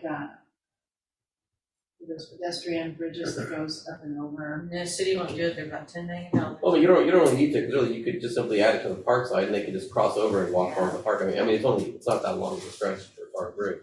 Well, there's a light right there too. Yeah, and there's a light, they can cross the one.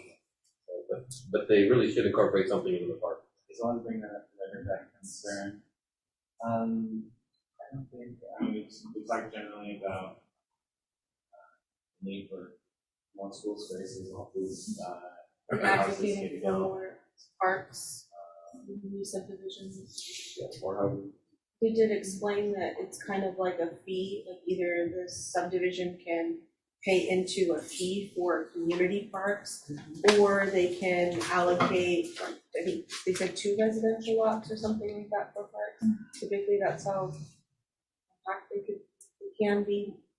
Sam Brennan Park is obviously getting smaller as well because the widening. I think it's Sam Brennan, right? No. The one bridge. The one, yeah, that one. Yeah, it's on San Brennan. San Brennan. Sorry. Is that Veterans Park? No, I can't. On Bridge Street? Right here. Yeah. Yeah, basically they're cutting up a little bit. Yeah, they're gonna cut that one. So they have to widen it. You mentioned San Brennan Park, it reminded me of the last point, which is somebody at San Brennan Park. Probably our students will pretend they're not our students, harassing the ladies playing pickleball, things like that going on, and steps they're taking to try to mitigate that. You know, they have security there now every evening. They also are putting a code on the gate, which I think is a really odd solution for a public park, but anyway, that's what they shared. They're going to be changing the fencing to a style of fencing that's not climbable. So that's an ongoing thing there. They have a lot of problems with it. And homeless, they're working on that too. sleeping area, safe haven. Oh yeah, so that was put on hold since our meeting, but they were working on the overnight camping area. And there's a lot of misinformation about that. That has to do with the fact that right now people can camp there 24/7, and by law they can't be cited because there is a designated area. So in fact, by creating a designated area, it was going to make it so that come 7 a.m., everyone could be removed, and if they wanted, they could be cited, which by law they are not allowed to be cited because we don't have a designated area. And it was very intentional. We didn't know if it was going to be used, but it was going to include full-time staffing and saying, surveillance cameras and a security guard, an actual person there. So it's kind of ironic due to the pushback. Now there's just people there with no monitoring and they can't be cited. So hopefully they revisit that after this outreach that they probably should have done before to actually provide the information and educate the businesses, in particular in the area that were a little upset by that. Okay. Any other committee meetings? Got to be at a meeting, we don't know that. I don't think so. No other committee meeting?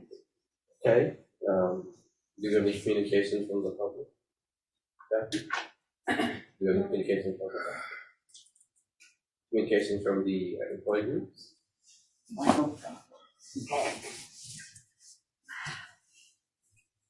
Good evening, board members, members of the community out there, and staff in here. The only kids present, Yuba City Teachers Association, and here we are at the end of May, in the longest year. We've made it though, we're almost there. There's lots of positives to reflect on this year, and at the end of the year, despite the exhaustion, we all engage in that reflection, that what went well, what would we like to work on and do better next time, and what do we want to start next year like? YCTA continues to engage in that reflection. We've engaged in that reflection with our reps, with our leadership teams, and then we've also, we're going to follow up with the superintendent who met with us earlier about all of our collective reflections on this year and what we might do better next year. I'd like to say that I think one of the things that we'll be working on is a together shared commitment of all of us. And I've said this to you before. This has been a rough year. The trauma is bigger than we thought it was, and really didn't fully anticipate the impacts and effects of all of this on our students and our staff. Together, we can make plans to make that commitment to address the needs of students and staff, to address the safety needs of students and staff, the safety both physically, emotionally, and academically in our classrooms. And unfortunately, today's events in Texas only highlight the need for us to not only deal with the emotional well-being of our students, but the physical safety of our students as frankly scary, tragic, and heartbreaking. But there are families who will not see their children. There are children who saw their classmates die today. We need to do better. And I hope that we can do better with regards to the physical safety of all students, but also the emotional safety of our students. I appreciate the presentation tonight from our school staff. While they presented to you amazing things they do and can do, there's not enough of them. There's too much for them to do. There's too much for all of them to do. So together we've got some work to do. I think I'm supposed to read you. So I want to read to you a note from a teacher with regards to class size. You may recall that I've frequently addressed this board about the importance of class size. As we engage in negotiations tomorrow, I'm sure you've seen that YCTA proposed class size limits. We know that class size limits are what we need, not class size averages. Class size averages allow you to have a class of 33 in one classroom and 23 in another and still be, the average still looks good. Lower class sizes allow staff to address the needs of students, those physical, emotional, and academic needs of our students. I want to be very clear that when YCTA made that proposal, our intent is lower class sizes that effectively serve the needs of our students. It is not an attempt, as some might believe, to pay teachers for overage. That is not our intent. Our intent is simply lower class sizes to address the needs of our students. So I read to you an email from a teacher. And she writes, as you know, this will be my last year teaching in YCUSD. I didn't make the decision to leave lightly. It became apparent that the students and teachers were not being considered when our fourth grade team was informed that there would be only 2 fourth grade teachers in the 22-23 school year. That change meant that the remaining 2 teachers would start the year with as many as 35 students per classroom. Knowing that there were multiple students with serious behavior concerns currently being taught by the 4 third grade teachers left me wondering how 2 teachers would be able to effectively teach at all. After an exhausting post-COVID year, I knew that facing such a large and challenging class would be detrimental to my mental health and decided to pursue opportunities elsewhere. We're losing a great teacher, sorry. I truly hope that YCUSD will thoughtfully consider reducing class sizes to a reasonable level that will enable teachers to focus on addressing the learning loss that is still plaguing our students. Thank you for all of you and the YCTA team do to support our students and staff. Please feel free to share this email with the district. I'm not sharing it with you tonight because I think it highlights for you the importance of looking at class size limits, not averages. We have some wonderful class sizes in this district. This district has made an investment in lower class sizes in many ways, but we have to make sure we do that equitably so that class size limits are effective. So I close with that statement to you tonight. We've got some great educators in Yuba City Unified. We've got some great kids. We've got a great team here, and we've got some work to do, and I look forward to doing it. So I'll close tonight with a mention of another retiree, Patty Keene. Patty Keene joined this district in 1992. Patty Keene has served at Terra Buena Elementary School all of that time. She's touched the lives of countless students, but in addition to that, she's made an impact in teaching far beyond all those students she touched directly, as she served as a mentor for many years in the district and mentored new teachers to become better teachers, to touch the lives of even more students. So tonight I close recognizing Patty Keene as she embarks on the next chapter of retirement from Yuba City Unified, and I wish her and all of our retirees well. This is a great profession. They've dedicated their lives to it, and I thank them. And thank you tonight for recognizing them. So thank you.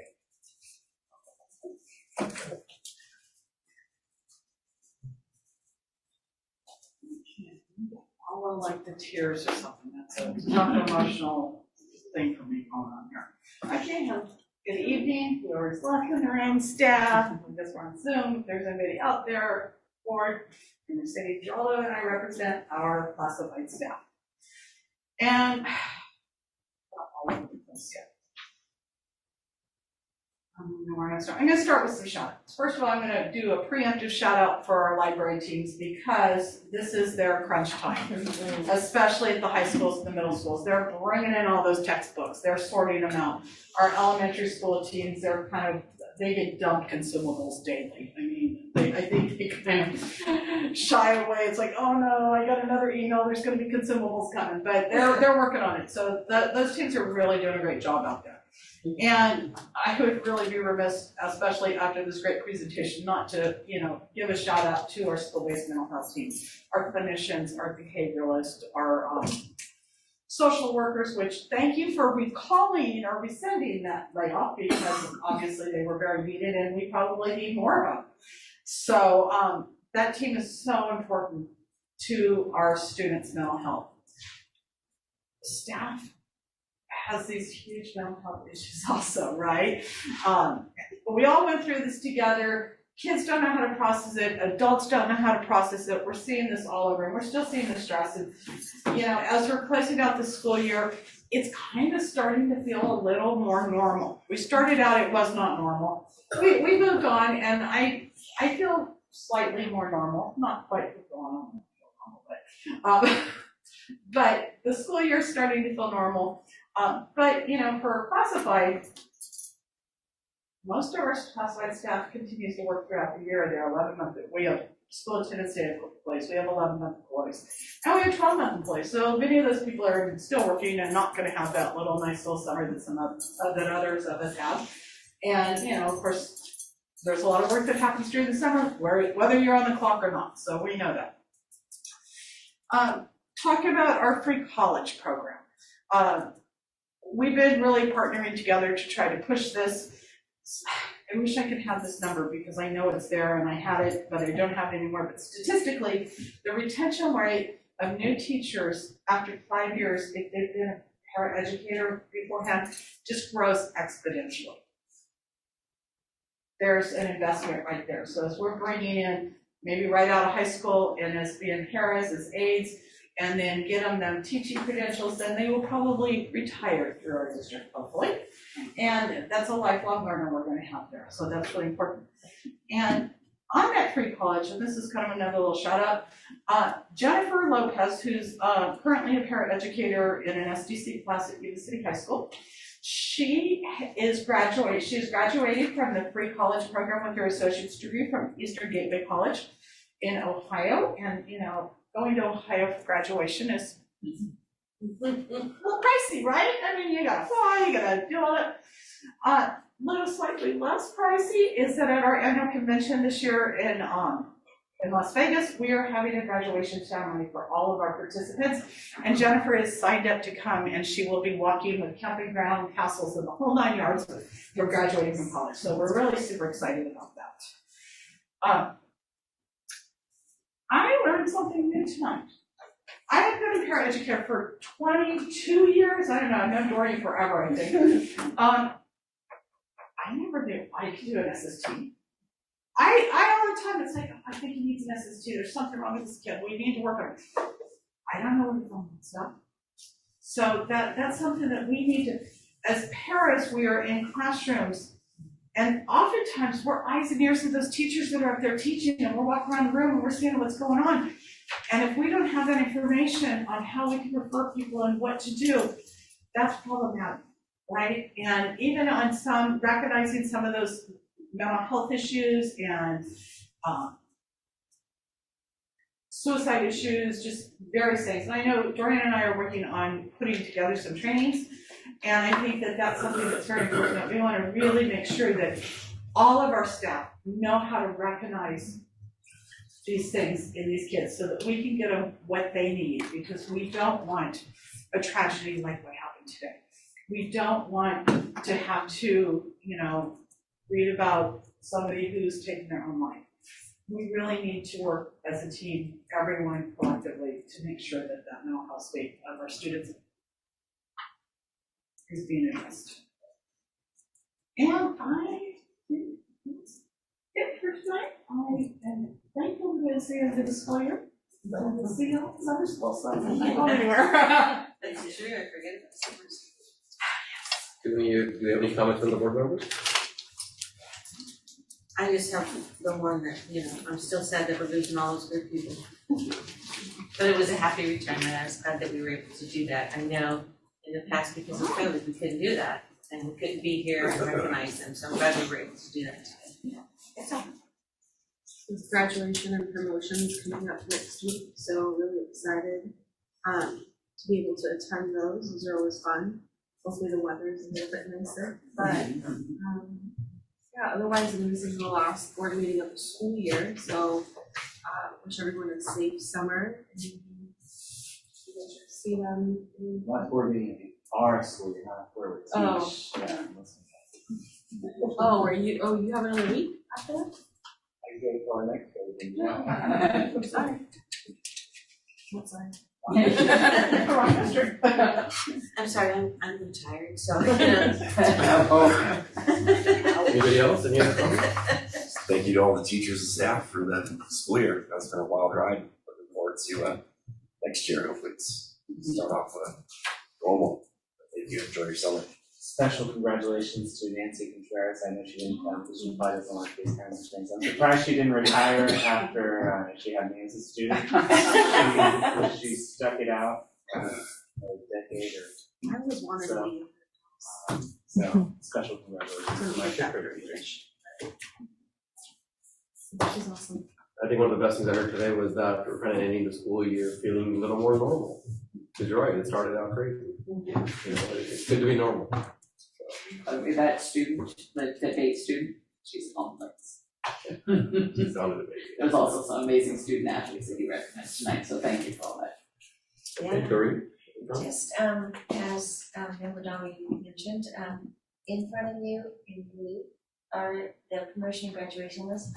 I apologize if there were mistakes. My clerical skills are not as good as yours, but if you could check those and make sure that it's accurate. If you would like to be added to any of them, check the high schools in particular, and let me know if there are corrections. Please make the corrections on the sheet. Give it to Laura, and we will send out an updated list to you all as well as the sites. But hopefully it will be cooler. Hopefully. It's good enough for graduation, so when it's threatened rain. That's true. But it's never rained on a graduation. It did. It has. Yeah. It was miserable. I know, Carolina used to always get really windy. There been many windy graduations there. I make a motion to adjourn. Can I get a motion to adjourn? I make a motion to adjourn. I'll second. All those in favor? Aye. Any opposed? I'm going to walk to the Call it a meeting. Yuba-Sutter.live's local government live streams are presented by Plumas Lake Self-Storage in Plumas Lake, where lifelong local residents are helping other residents keep things safe, providing indoor storage units, outdoor RV and vehicle parking, moving supplies, and Penske truck rentals. Details at plumaslakeselfstorage.com.